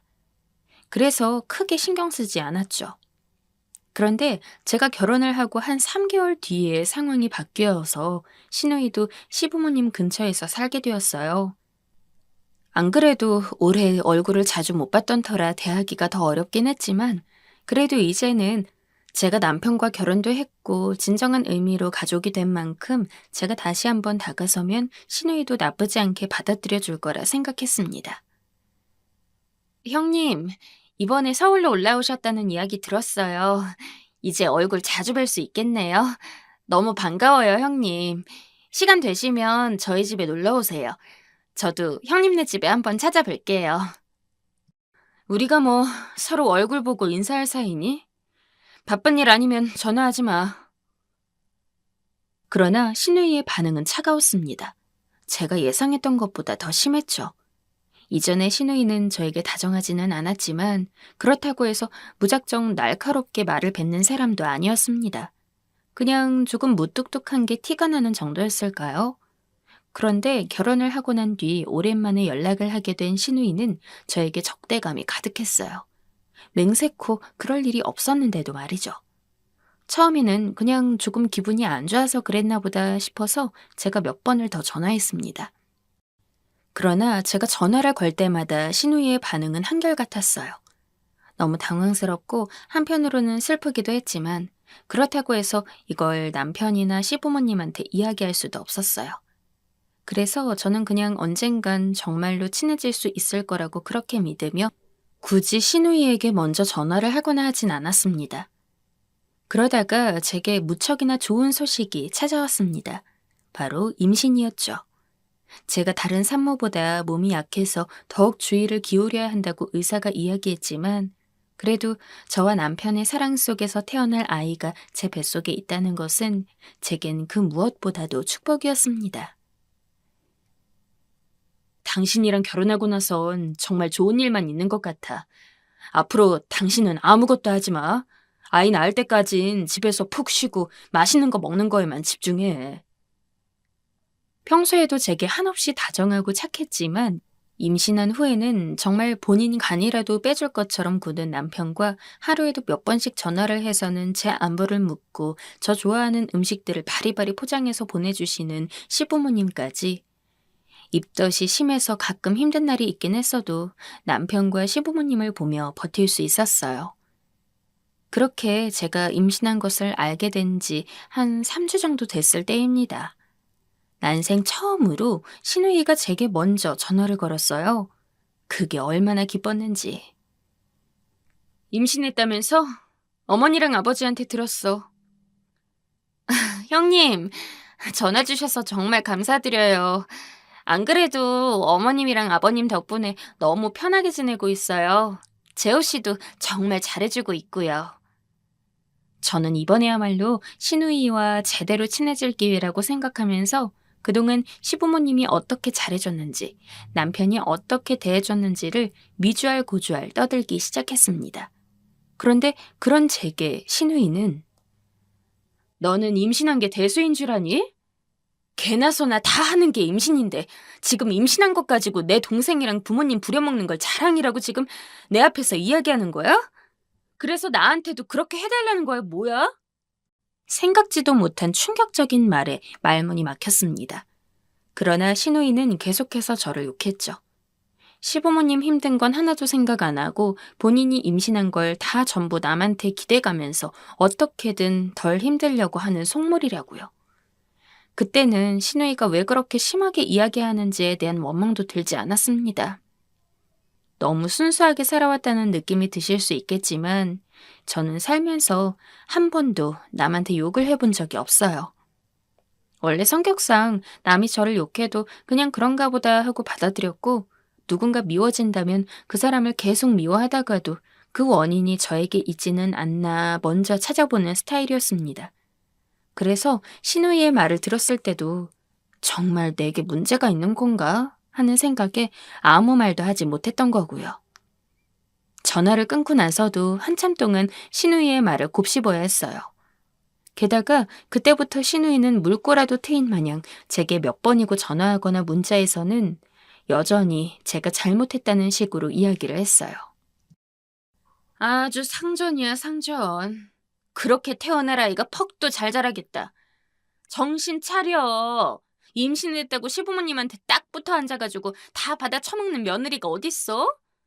요즘 시대가 변했다고 해도 이건 기본이 아니지. 아주 임신했다고 유나는 다 떠는데 나 그 꼴 더 이상 못 봐. 옳게 적당히 좀 해. 내 말 허투루 듣지 마. 나중에 가니까 그 말들이 고통스러운 걸 넘어 제게 너무나 큰 스트레스로 자리하더라고요. 하혈도 했고 몇 번을 쓰러졌습니다. 남편도 시부모님도 계속 제 걱정을 하면서 요새 무슨 일 있냐고 힘든 일이라도 있는 건 아니냐면서 이것저것 물어봤지만 저는 거기에 대한 대답을 할 수 없었어요. 그 이야기를 하려면 신우이가 제게 무슨 말을 했는지부터 말해야 했으니까요. 어떻게든 제 선에서 참아 넘기려 했습니다. 하지만 저는 결국 힘들게 저를 찾아온 아이를 하늘로 먼저 떠나보내야 했죠. 얼굴 한번 보지 못한 채로요. 여보, 괜찮아. 우리 아이는 너무 예뻐서 신이 우리한테 선물로 내려주려다가 마음이 바뀌어서 변덕을 부린 건가 봐. 우리 아이는 먼저 하늘에 가서 행복하게 살면서 우리 기다리고 있을 거야. 그러니까 당신은 몸조리만 신경 써. 아이를 유산하고 얼마나 울었는지 모릅니다. 남편은 매일 우울해하는 저를 달래느라 바빴죠. 참 멍청하게도 그때까지만 해도 저는 제가 유산한 것에 있어서 신우이의 탓이 아니라고 생각을 했습니다. 제가 마음을 나쁘게 먹어서 하늘이 벌을 주는 거라고 생각을 했어요. 그런데 제 생각이 얼마나 말도 안 되는 것이었는지는 유산 이후 저에게 걸려온 신우이의 전화에서 알게 되었습니다. 아이 유산했다는 소식 들었어. 너무 상심하지 마. 솔직히 우리 부모님도 그렇고 재호도 그렇고 올케한테 정말 잘해줬잖아. 특히 우리 부모님 나한테는 기껏 혼수만 해주더니 올케한테는 신혼집까지 차려줬대. 그냥 분에 넘칠 정도로 시댁 식구 사랑받아서 그런 일이 일어난 거라고 생각해. 그리고 혹시 모르지. 더 좋은 아이를 가지려고 나쁜 아이가 먼저 하늘로 올라간 걸지도. 그날의 전화에서 신우이가 왜 유독 저에게 적대적이었는지를 알게 되었습니다. 신우이가 결혼을 할 때 시부모님은 신우이에게 혼수용품만 마련을 해준 모양이었어요. 그 이유까지는 알 수 없었지만 어쨌든 그게 시부모님의 판단이었죠. 그러나 신우이는 그게 못마땅한 모양이었습니다. 그러던 중 본인이 결혼한 지 얼마 안 지나서 제가 며느리로 들어오게 되었는데 딸인 자신한테는 혼수용품만 해주고 생판 남인 며느리한테는 신혼집까지 해줬다는 게 신우이는 싫었던 겁니다. 그리고 그 증오는 제게 온 것이죠. 게다가 최고의 시부모님이라고 할 수 있는 저희 시부모님과는 달리 신우이는 결혼 초반부터 온갖 시집살이에 시달렸어요. 나이도 아주 많이 차이 나지 않고 결혼 시기도 비슷한데 저는 신우이와 완전히 다른 결혼 생활을 하고 있으니 그게 질투가 났던 신우이는 제게 그런 말들을 했던 거고요. 저는 바보같이 저를 좋게 생각하지도 않는 신우이의 말에 휘둘려 스트레스를 받고 아이까지 떠나보내야 했습니다. 앞서 이야기했지만 한 번도 누군가를 진심으로 미워한 적 없었어요. 누군가가 싫다고 하더라도 나에게도 분명 문제가 있을 거라고 그렇게 믿어왔습니다. 그런 제가 인생 처음으로 누군가를 강렬하게 증오하게 되었어요. 바로 제 신우이였죠. 여전히 떠올리기만 해도 눈물이 나는 제 아이를 마음대로 나쁜 아이라 칭하고 아무런 잘못도 하지 않은 저를 그저 본인의 질투와 이기심만으로 미워하고 싫어한 신우이를 제가 좋아해야 할 이유는 없었습니다. 어떻게 유산해서 슬퍼하는 저에게 나쁜 아이가 먼저 올라가고 좋은 아이가 올 거라는 말도 안 되는 말을 할 수가 있죠. 그렇게 저는 한동안 신우이와 아예 연락을 하지 않았어요. 시부모님 집에 갔다가 얼굴을 보게 될 일이 있어도 그냥 예의상 인사만 할 뿐 예전처럼 친해지기 위해서 노력하지 않았죠. 솔직히 얼굴 자체도 보고 싶지 않았습니다. 저를 볼 때마다 올케 왔어? 라며 뻔뻔하게 인사를 하는 신우이의 꼴도 보기 싫었고 그 누구에게도 이 아픔을 이야기하지 못하고 저 혼자 참아내야 한다는 것도 싫었어요. 어이가 없었던 게 이전에는 신우이를 봐서 제가 먼저 인사를 해도 한 번도 제대로 받아본 적이 없었는데 제가 유산을 하고 난 이후에는 오히려 신우이가 저에게 아는 체를 하는 일이 많았습니다. 남편과 시부모님은 그저 신우이가 유산을 한 저를 안타깝게 여겨서 잘해주는 거라고 생각해서 좋아했지만 저는 알 수 있었습니다. 신우이는 그저 자기랑은 다르게 시부모 사랑도 받고 시집살이도 한 번 안 하고 편하게 산 것 같은 제가 유일하게 겪은 절망을 비웃어주고 싶은 거라는 것을요. 그 속셈을 빤히 알았기에 저는 마음속으로 매일 빌고 또 빌었습니다. 정말 신이 있다면 신우이에게도 저와 똑같은 아니면 최소한 비슷한 정도의 고통이 오기를 말이죠. 그렇게 1년 정도 지났을 쯤에 저는 시부모님으로부터 한 가지 소식을 듣게 되었습니다. 바로 신우이의 임신이었죠. 저보다 몇 개월 일찍 결혼했던 신우이는 최대한 빨리 아이를 가지고 싶었던 모양인데 임신이 마음처럼 잘 되지 않았던 것 같아요. 지금 보면 제가 임신을 빨리 했던 것도 아마 신우이가 저를 질투하게 된 원인이 아닐까 싶네요. 아무튼 그렇게 계속해서 임신을 위해 노력한 끝에 신우이에게 아이가 찾아온 것입니다. 솔직히 그런 생각하면 안 된다는 걸 머리로는 알고 있었어요. 신우이 뱃속에 있는 애는 죄가 없으니까요. 하지만 저는 신우이가 가진 아이가 정상적이지 않은 아이이기를 바랐습니다. 정말 온갖 저주를 다 퍼부었어요. 만약 저주가 돈을 주고서 가능한 것이었다면 저는 몇백만 원이든 몇천만 원이든 부르는 대로 그냥 안겨주고 신우이에게 저주를 걸어달라고 했을 정도입니다. 사실 신우이의 임신 소식을 알고 나서 익명 사이트에 몰래 제 이야기를 짧게 올린 적이 있었거든요. 그런데 거기서 누가 그러더라고요. 마음은 알겠는데 그렇게 나쁘게 마음을 먹으면 나중에 저한테도 좋지 않게 돌아올 거라고요. 솔직히 그분 말이 맞다고 생각합니다. 하지만 저는 이미 누구보다 사랑할 수 있었던 제 아이를 잃고 나서 아무것도 눈에 뵈는 게 없었습니다. 게다가 제가 실질적으로 신우이를 해하기 위해서 무슨 행동을 한 것도 아니고 신우이가 제게 한 것처럼 말로 스트레스를 준 적도 없습니다. 그냥 저한테 나쁜 짓을 한 사람이 저랑 똑같은 고통을 받기를 원하는 게 그렇게 큰 잘못인가요? 저는 잘 모르겠어요. 그래서 그 누구도 모르게 매일같이 기도했습니다. 형님이 아이로 인해서 행복해지지 않게 해주세요. 제발 행복해지지 않게 해주세요. 제발 벌을 받게 해주세요. 그렇게 기도를 하고 나면 필연적으로 눈물을 흘렸습니다. 죽은 제 아이가 떠올라서요. 그리고 이렇게 해야만 이 복수심을 조금이나마 잠재울 수 있는 제 처지도 한탄스러웠고요. 그래도 하루도 빠짐없이 기도를 멈추지 않았습니다. 이 세상에 신이 있다면 분명 어떻게든 신우이는 제게 한 짓을 돌려받을 거라고 믿었습니다. 그렇게 10달을 꽉 채우고 신우이의 아이가 태어났습니다. 아들이었죠. 별로 가고 싶진 않았지만 시부모님과 남편이 전부 신우이가 있는 병원에 가 있던 터라 저도 어쩔 수 없이 따라갔습니다. 그 어느 때보다도 행복한 얼굴로 아이를 안고 있는 신우이를 보니까 씁쓸하더라고요. 나도 그때 신우이가 했던 말만 아니었으면 이미 태어난 아이를 안고서 좋은 엄마가 되어 가족을 꾸리고 있었을 텐데. 진심으로 신우이가 행복하지 않기를 바랐던 저는 저와는 달리 환한 얼굴인 신우이가 보고 싶지 않았습니다. 그래서 일부러 몸이 조금 아프다는 핑계를 대며 먼저 집에 왔죠. 그렇게 한 달 동안은 아무런 일도 없었어요. 시부모님이나 남편에게 들은 바로는 신우이는 아이가 태어나고 바쁘게 육아를 하면서 지내는 것 같더라고요. 그 덕분인지 저에게 전화는 안 와서 좋았습니다. 처음에는 왜 신우이만 그렇게 행복한 건지, 나한테 그런 일을 저질러 놓고서 왜 신우이는 아무것도 돌려받지 않는지 원망스러웠습니다. 남편과 시부모님 모르게 많이 우울해하기도 했어요. 하지만 시간이 지나고 나니까 그것도 다 부질없는 거더라고요.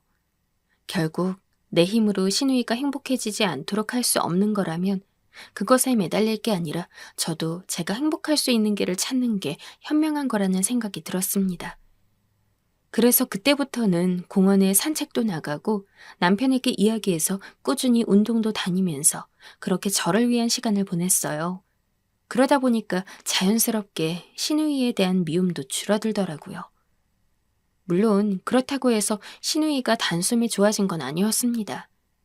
그러니 신우이와 어울리고 싶지 않았고 가능하다면 한평생 신우이와 부딪힐 일이 없기를 바랐어요.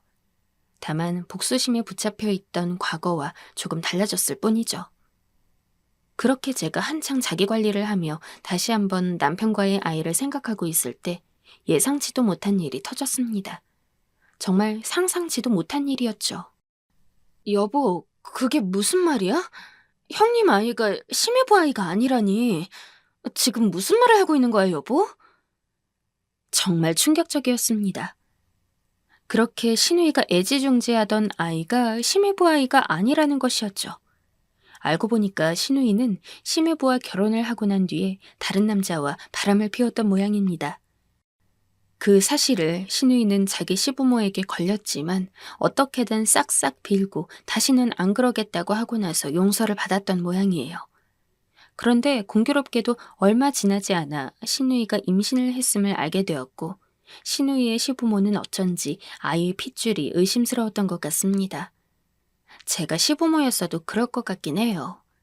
아무튼 신우이의 시부모는 아기가 태어나고 나서 신우이 몰래 친자검사를 해보았고 그 친자검사에서 심해부와 아이가 부자관계가 아닐 확률이 크다는 결과를 본 겁니다. 저희 포함 시댁 식구 누구도 이 사실을 전혀 모르고 있었고 그 덕분에 저희 시부모님도 발칵 뒤집어졌고 남편 역시 예상치 못한 상황에 당황해서 당장 시댁에 가야 할 상황에 급한 대로 저에게 전화해서 소식을 알린 거였어요. 뭔가 당황스러운 와중에도 머리가 멍하더라고요. 어떻게 보면 제가 원하는 대로 신우이가 아이로 인해 행복하지 않은 삶을 살게 된 거긴 한데 아예 포기하고 있던 바람이 갑작스레 이루어지니까 얼떨떨하기도 하고 그리고 제가 그렇게 저주하며 기도했던 게 들어진 게 아닌가 싶은 생각도 듭니다. 그렇게 간절하게 기도를 했지만 막상 이런 상황이 닥치다 보니 괜히 찝찝한 마음 그런 거 있죠. 요즘은 잠자려고 누워도 나 때문인가 라는 생각에 밤잠을 설칠 때도 많습니다. 어찌 보면 내 잘못은 아닌데 말이죠. 지금 신우이는 심해부와 이혼을 한 상황입니다. 아니, 정확히는 이혼을 당한 거였죠. 심해부 집에서 이혼 소송을 걸어서 신우이는 모은 돈을 전부 위자료로 줘야 했다고 들었습니다. 심해부 애가 아닌 것은 물론 결국 누구 아이인지도 모르는 상황이니 그렇게 소송을 건 것 같아요. 대체 신우이는 어떤 인생을 산 건지. 저희 시부모님은 심해부 댁에 머리 숙여 사과하고 지금 신우이는 거의 없는 딸 취급을 하고 있고요. 남편도 이번 일로 신우이에게 많은 실망을 한 모양인지 가끔 신우이에게 전화가 오는 것 같은데 전부 차단하고 안 받고 있습니다. 이번 사태의 신우이를 보면서 참 많은 걸 깨달았어요. 정말 사람은 착하게 살아야 하는 것 같다고요. 예전만큼 신우이가 증오스럽지 않다고는 하지만 솔직히 꼬시다는 마음은 있습니다. 신우이가 마음만 잘 쓰고 올바르게만 살았어도 이런 일은 없었을 테니까요. 아무튼 지금의 저는 그 어느 때보다도 평화로운 나날을 보내고 있습니다. 이제 신우이도 그렇게 됐으니 저도 더 이상 나쁜 마음 안 먹고 제 미래를 위해서 노력하며 신우이도 신우이대로 갱생해서 올바르게 살기를 바랍니다.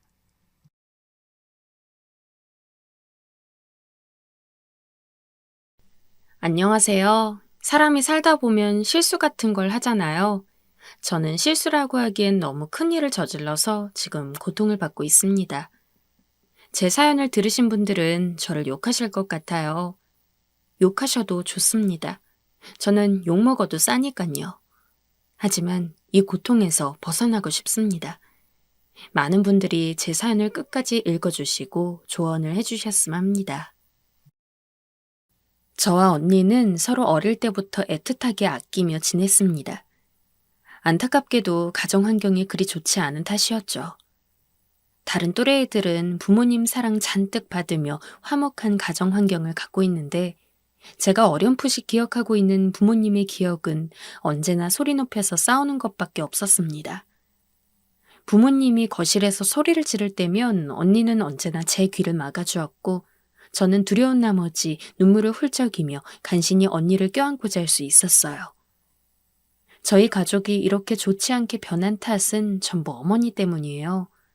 어머니는 사치가 심하셨고 형편이 그리 좋지 않은 저희 집 사정에도 불구하고 늘 비싼 옷과 가방들을 사셨습니다. 아버지는 그런 어머니를 말리며 정 사고 싶으면 한 달에 하나만 사라고 절충안을 내기도 했으나 어머니는 그런 아버지의 말을 한 번도 듣지 않았죠. 내가 이런 촌동네에서 궁상이나 떨고 있어야 해? 다른 집 남편은 아내가 이야기하지 않아도 명품 빼기며 옷이며 척척 갖다 바친다는데 당신은 대체 할 줄 아는 게 뭐야? 겨우 이 정도 대접해 주려고 나랑 결혼했어? 허영심 많은 어머니 때문에 아버지는 점점 지쳐가고 결국 두 분은 하루가 멀다 하고 매일 싸우면서 집을 나가겠다느니 당장 헤어지겠다느니 온갖 나쁜 말들을 서로에게 퍼부었죠. 어릴 때 저는 어머니와 아버지가 싸우는 게 너무 무서웠어요. 하지만 그렇다고 해서 이혼하길 바라진 않았어요. 욕심이겠지만 두 분이 서로 사이좋게 다시 지낼 수 있길 원했습니다. 그러나 결국 두 분은 언니가 초등학교 6학년, 제가 초등학교 3학년일 때 이혼을 했어요. 어머니는 저와 언니를 둘 다 데려가지 않겠다고 했고 자연스럽게 아버지가 저희 둘을 맡게 되었습니다. 아버지는 아마 어머니가 저희를 데려가겠다고 주장을 했어도 본인이 키우겠다고 나섰을 거예요. 그러나 아버진 돈을 벌어야 했기 때문에 너무 바빴고 아버지가 일 나가는 날이면 저희 자매는 학교에 다녀와서는 꽤 오랜 시간 동안 둘이서만 집에 있어야 했습니다. 얘들아, 우리 할머니랑 같이 살까? 할머니가 아빠 없는 동안에 잘 돌봐주실 거야. 맛있는 것도 사주시고. 아버지는 저희 자매만 집에 있는 게 걱정되었던 모양입니다. 결국 한 달도 되지 않아 아버지와 저희는 할머니 댁에서 함께 살게 되었어요. 아버지가 가자고 해서 따라가긴 했지만 사실 저는 할머니를 그리 좋아하지 않았어요. 명절 되면 아버지가 친가로 가는 탓에 함께 따라가 할머니를 몇 번 본 적은 있지만 그럴 때마다 할머니는 저희는 거들떠도 보지 않고 늘 아버지만 챙겼거든요. 어린 마음에 할머니와 어울리고 싶어서 할머니! 하면서 부르고 다가가도 할머니는 저와 언니에게 눈길 한 번 제대로 준 적이 없어요. 예전에는 왜 그랬는지 몰랐거든요. 커서 알게 된 건데 애초에 할머니는 아버지와 어머니의 결혼을 원치 않았던 것 같아요. 아빠가 어머니와 결혼을 한 이유는 당시 뱃속에 언니가 있었기 때문이었고 그 이유 때문인지 할머니는 아버지와 어머니를 결혼하게 만든 자식인 언니 그리고 그 이후에 태어나긴 했지만 어찌됐든 마음에 들지 않는 며느리의 딸인 저를 반기지 않았던 것 같습니다. 아버지는 할머니네서 살게 되면 할머니가 저희를 챙겨줄 거라 했지만 언니도 저도 그 말을 믿진 않았어요. 그리고 실제로 할머니와 살게 된 결과 저희가 예상한 게 딱 들어맞았다는 걸 알게 됐죠. 에휴, 내 귀한 아들 인생 망친 년들. 할머니는 저와 언니가 눈에 보이면 다짜고짜 욕을 했어요. 밥도 어쩔 수 없이 차려주었지만 늘 저와 언니의 밥그릇은 던지듯이 놓았고 맨날 반찬도 김치와 풀떼기뿐이었죠. 언니와 저는 할머니를 무서워했기 때문에 할머니가 대놓고 저희를 안 좋게 생각하고 행동해도 아무 말도 할 수 없었습니다. 차라리 그때 아버지에게 이야기했으면 좀 나아졌을까 싶기도 했지만 철이 일찍 들었는지 힘들게 일하고 돌아온 아버지에게 저희가 힘든 걸 말하고 싶진 않았어요. 할머니랑 잘 있었어?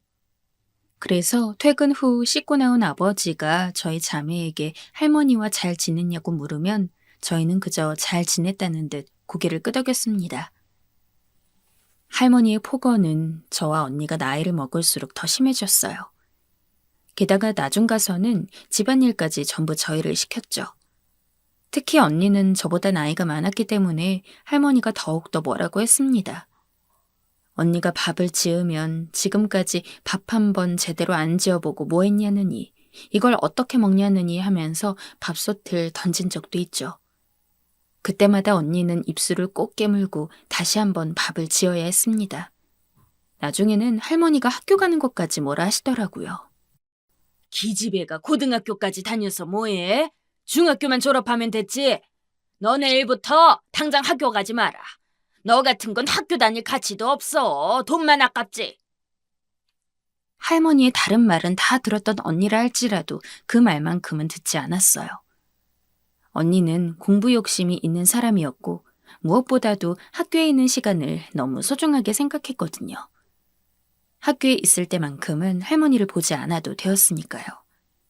그래서 언니는 할머니와 함께 산 뒤로 처음으로 반항 아닌 반항을 했고 할머니는 언니 옷들을 마구 밖으로 집어던지며 당장 나가라고 난동을 부린 적도 있습니다.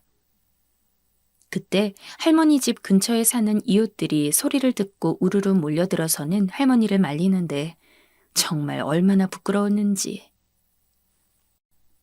소영아, 언니는 고등학교 졸업하면 바로 일 시작할 거야. 그리고 얼른 돈 벌어서 작은 원룸이라도 얻고 나가 살고 싶어. 소영이 너도 언니랑 같이 가자. 언니가 없으면 할머니가 너한테 더 뭐라고 하실 거야. 너도 할머니랑 같이 사는 거 싫지? 1년의 일들을 겪은 뒤 언니는 대학을 포기했습니다.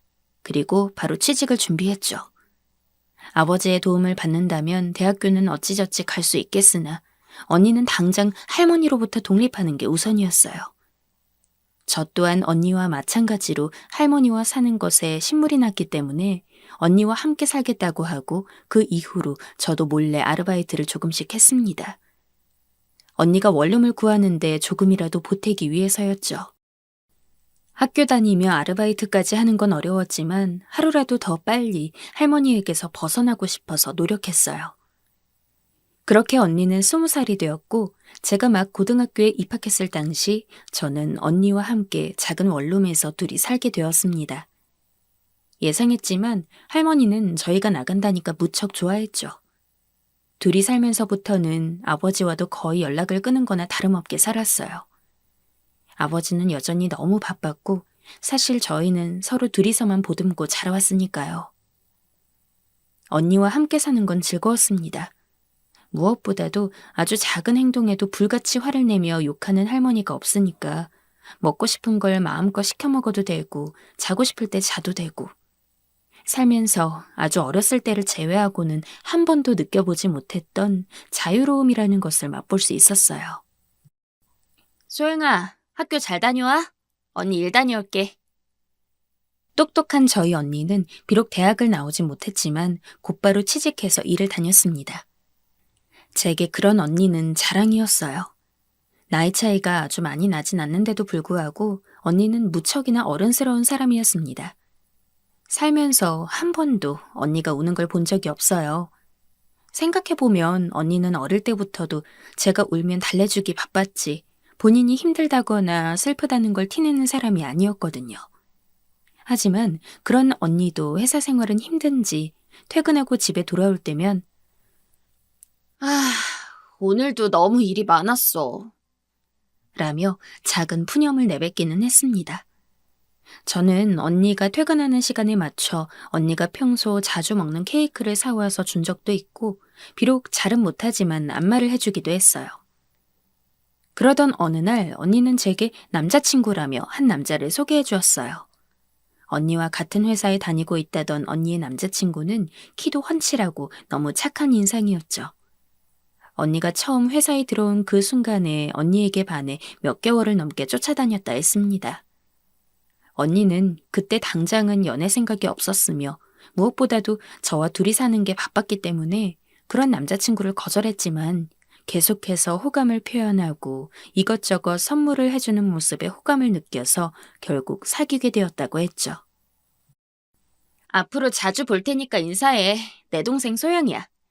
소영아, 이쪽은 언니 남자친구 영훈 씨. 너는 내 동생이니까 편하게 오빠라고 불러. 언니의 남자친구와는 거의 주에 한 번씩 만났어요.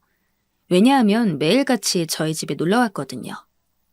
솔직히 처음엔 언니 남자친구니까 낯도 좀 가리게 되고 둘이 사귀는데 내가 집에 있는 게 방해되는 건 아닐까 싶기도 했는데 그런 제 생각이 무색하도록 언니 남자친구는 제게 너무 잘해줬습니다. 정말 친동생처럼 대해줬죠.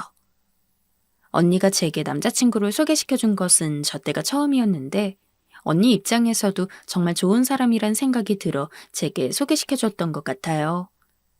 실제로 처음엔 별로 말도 안 나누고 그랬지만 1년, 2년, 시간이 갈수록 저는 언니 남자친구를 가족처럼 생각하게 됐습니다. 둘이 5년 정도 사귀었을 때는 언니와 남자친구가 결혼을 계획하고 있었기 때문에 더욱 그랬죠. 형부, 얼른 언니랑 결혼해. 나 빨리 조카 보고 싶단 말이야. 저런 장난스러운 말까지 스스럼 없이 나눌 정도였죠. 사랑하는 언니의 결혼인 만큼 누구보다 행복하게 살 수 있길 바랐어요. 그동안 저 돌보겠다고 고생한 만큼 결혼하고 나서는 제 걱정하지 말고 그저 형부에게만 신경 쓰면서 새로운 가족과 함께 했으면 했습니다. 떨어져 산다고 해서 저와 언니가 가족이 아니게 되는 건 아니니까요. 소영아, 언니가 택배로 반찬 좀 보냈어. 바쁘다고 해서 밥 안 챙겨 먹으면 안 된다. 요새 날 더우니까 건강도 조심하고. 아, 언니가 요새 좀 바빠서 너 보러 자주는 못 들르는데 다음에 꼭 시간 내서 한번 갈게.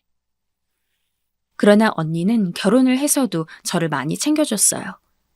형부도 가끔씩 전화해서는 저제, 혹시 필요한 거 있으면 언제든지 이야기해. 나랑 지영이가 보내줄 테니까. 라며 아주 작은 거라도 저를 도와주려 했죠. 그게 참 미안하면서도 한편으로는 고맙더라고요. 사실 저한테는 언니가 가족이자 유일한 친구거든요. 어릴 때 부모님 일도 있고 아무래도 좀 어디에 알릴 수 있는 환경이 아니어서 그런지 또래 애들과 잘 어울리질 못했는데 어른이 돼서도 그건 나아지지가 않아서 친구랄 사람들이 따로 없었거든요. 형부랑 결혼한 지도 얼마 안 됐을 텐데 꼬박꼬박 저를 생각해주는 언니에게 고맙지 않을 수가 없잖아요.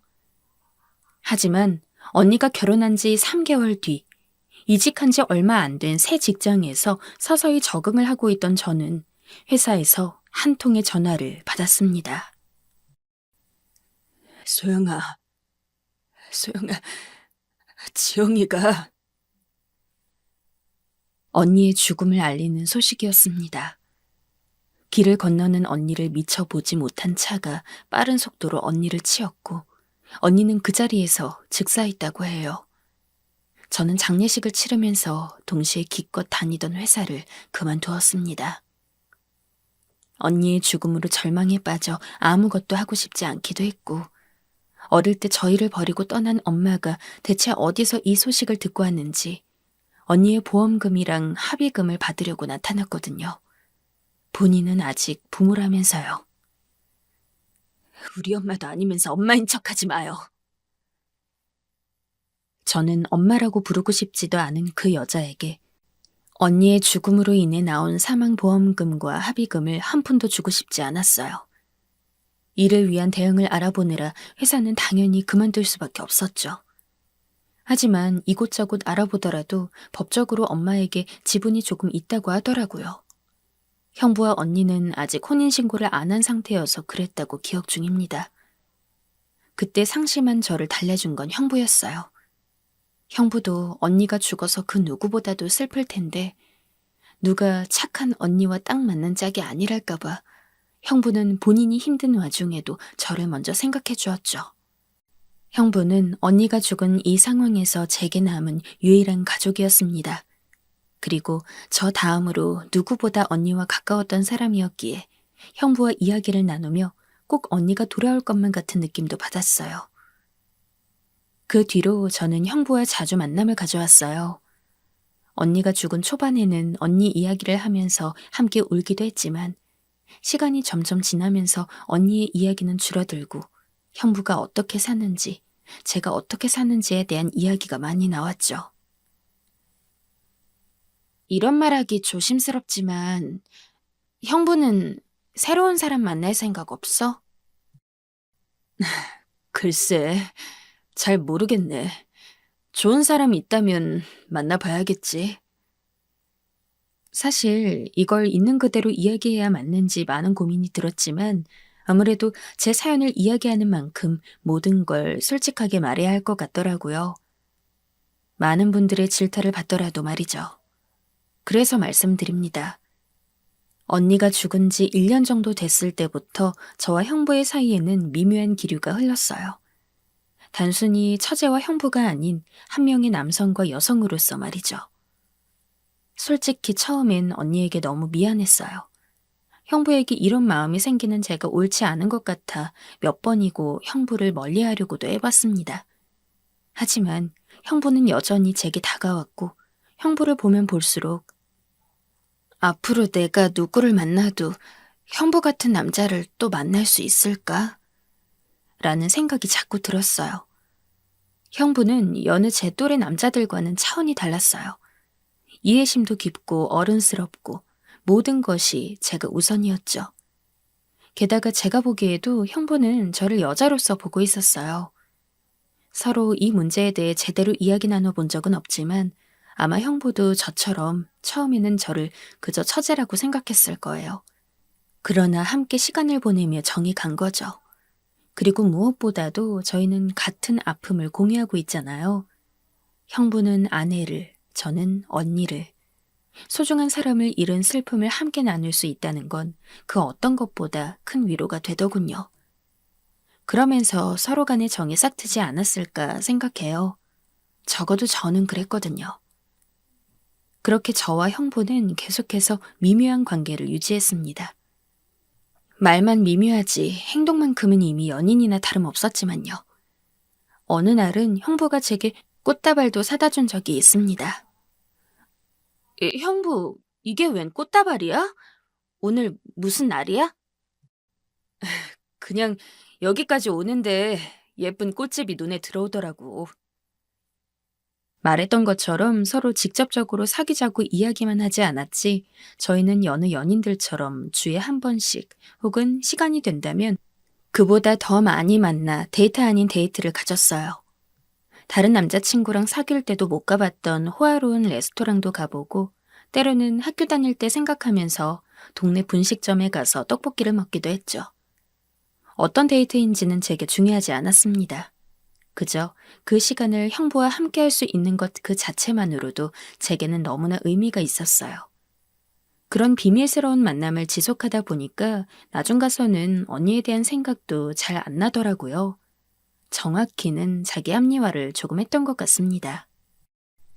형부도 나도 언니가 너무 좋아하고 사랑했으니까 우리 둘이 이렇게 만나는 것도 착한 언니라면 이해해주지 않을까?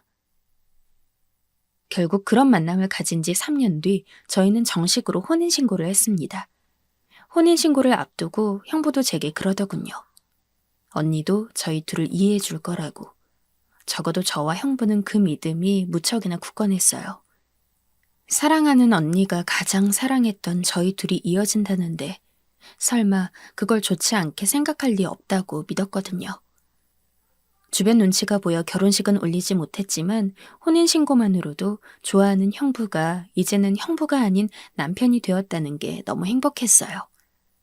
저희 둘은 먼저 죽은 언니 몫까지 그 누구보다 즐겁고 행복하게 살 거라고 다짐했습니다. 그렇게 혼인신고도 끝마치고 저희는 새로운 신혼집에서 잠이 들었어요. 저는 평소에 꿈을 잘 안 꾸는 편인데 그날따라 꿈을 꾸었더라고요. 배경이 어디인진 모르겠어요. 엄청 어두컴컴하고 연기가 자욱한 곳이었죠. 꿈속에서 이곳이 어딘지 궁금해서 여기저기 두리번거리는데 멀리서 웬 소복을 입은 여자가 있더라고요. 누구인가 싶어서 다가갔는데 그 여자는 저희 언니였습니다. 언니, 여기서 뭐해? 저는 너무 놀라 언니의 어깨를 붙잡고 물어봤지만 언니는 그저 핏발이 서린 눈으로 저를 끝까지 째려봤죠. 평소 온화하고 따뜻한 모습만 보이던 언니와는 정반대의 모습이라 꿈속에서도 화들짝 놀란 저는 거친 숨을 내쉬며 잠에서 깨어있지만 그 꿈에 큰 의미를 두진 않았습니다. 그저 언니가 죽은 뒤 처음으로 꿈에 나오는 상황인데 왜 그런 모습을 하고 있었을까 의아할 뿐이었죠. 그런데 그날 정말 이상한 일들이 계속해서 이어졌습니다. 몇 년간 차를 몰면서 작은 사고 한 번도 나본 적이 없는데 주차를 하던 중 다른 차가 모르고 저희 차를 들이받아서 접촉사고가 난 거였죠. 보험 처리를 하고서 볼일을 보러 갔어요. 그때는 그 사고가 이상하다는 생각도 안 했습니다. 왜냐하면 그동안은 운이 좋아서 사고가 안 났을 뿐이지 충분히 누구에게나 발생할 수 있는 정도였으니까요. 하지만 이상한 일은 거기서 끝나지 않았어요. 집에 가려고 엘리베이터를 탔는데 분명 저희 집이 있는 5층을 눌렀는데도 자꾸 5층이 꺼지고 4층이 눌리는 겁니다. 그래서 결국 그날 엘리베이터를 못 타고 계단으로 집에 와야 했어요.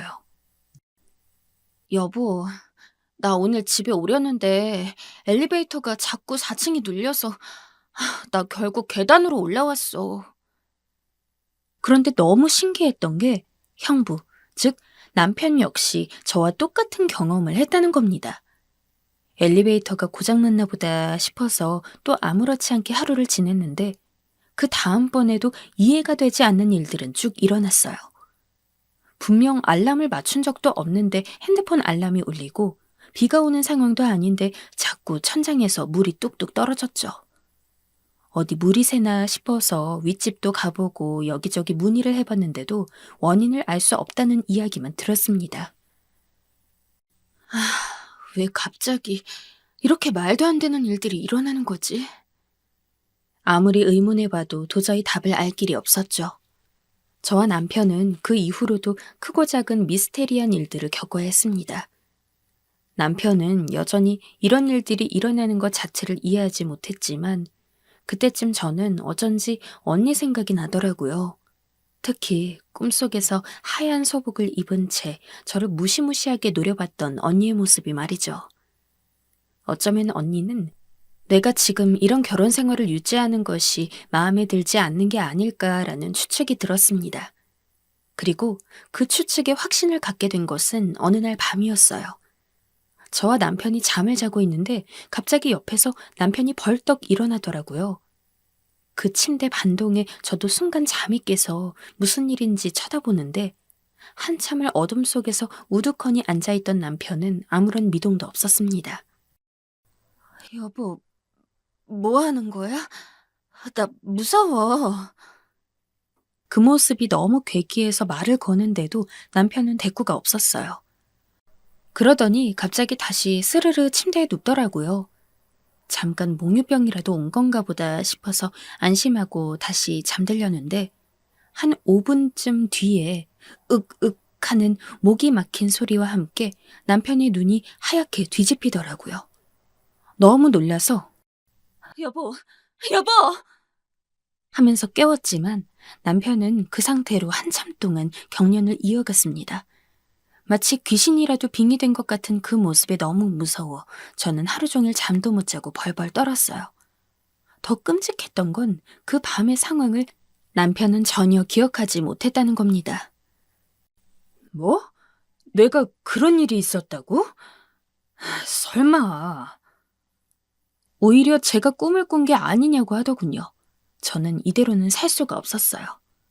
아무리 봐도 이건 언니가 저희에게 해코지하는 게 분명했죠. 나 너무 무서워. 우리가 잘못 생각했나 봐.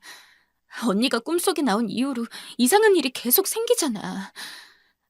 이건 언니가 하늘에서 노여워하는 게 분명해. 내가 미쳤었나 봐. 내가 당신이랑 어떻게 한 침대를 쓰고 잠을 자고 있는지 이건 아니야. 내가 생각을 잘못해도 한참 잘못한 것 같아. 무슨 말도 안 되는 소리를 하고 있는 거야. 귀신이 어디 있다 그래. 우리가 지금 너무 예민해서 그런 거야. 시간 지나면 괜찮아질 거야. 그러니까 흥분 가라앉혀, 응? 귀신이란 게 있다고 믿진 않았지만 제가 이렇게 직접 당해본 이상 믿을 수밖에 없었습니다. 저는 그 길로 남편에게 바로 이혼을 하자고 했어요.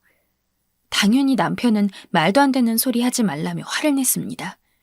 하지만 분명했어요.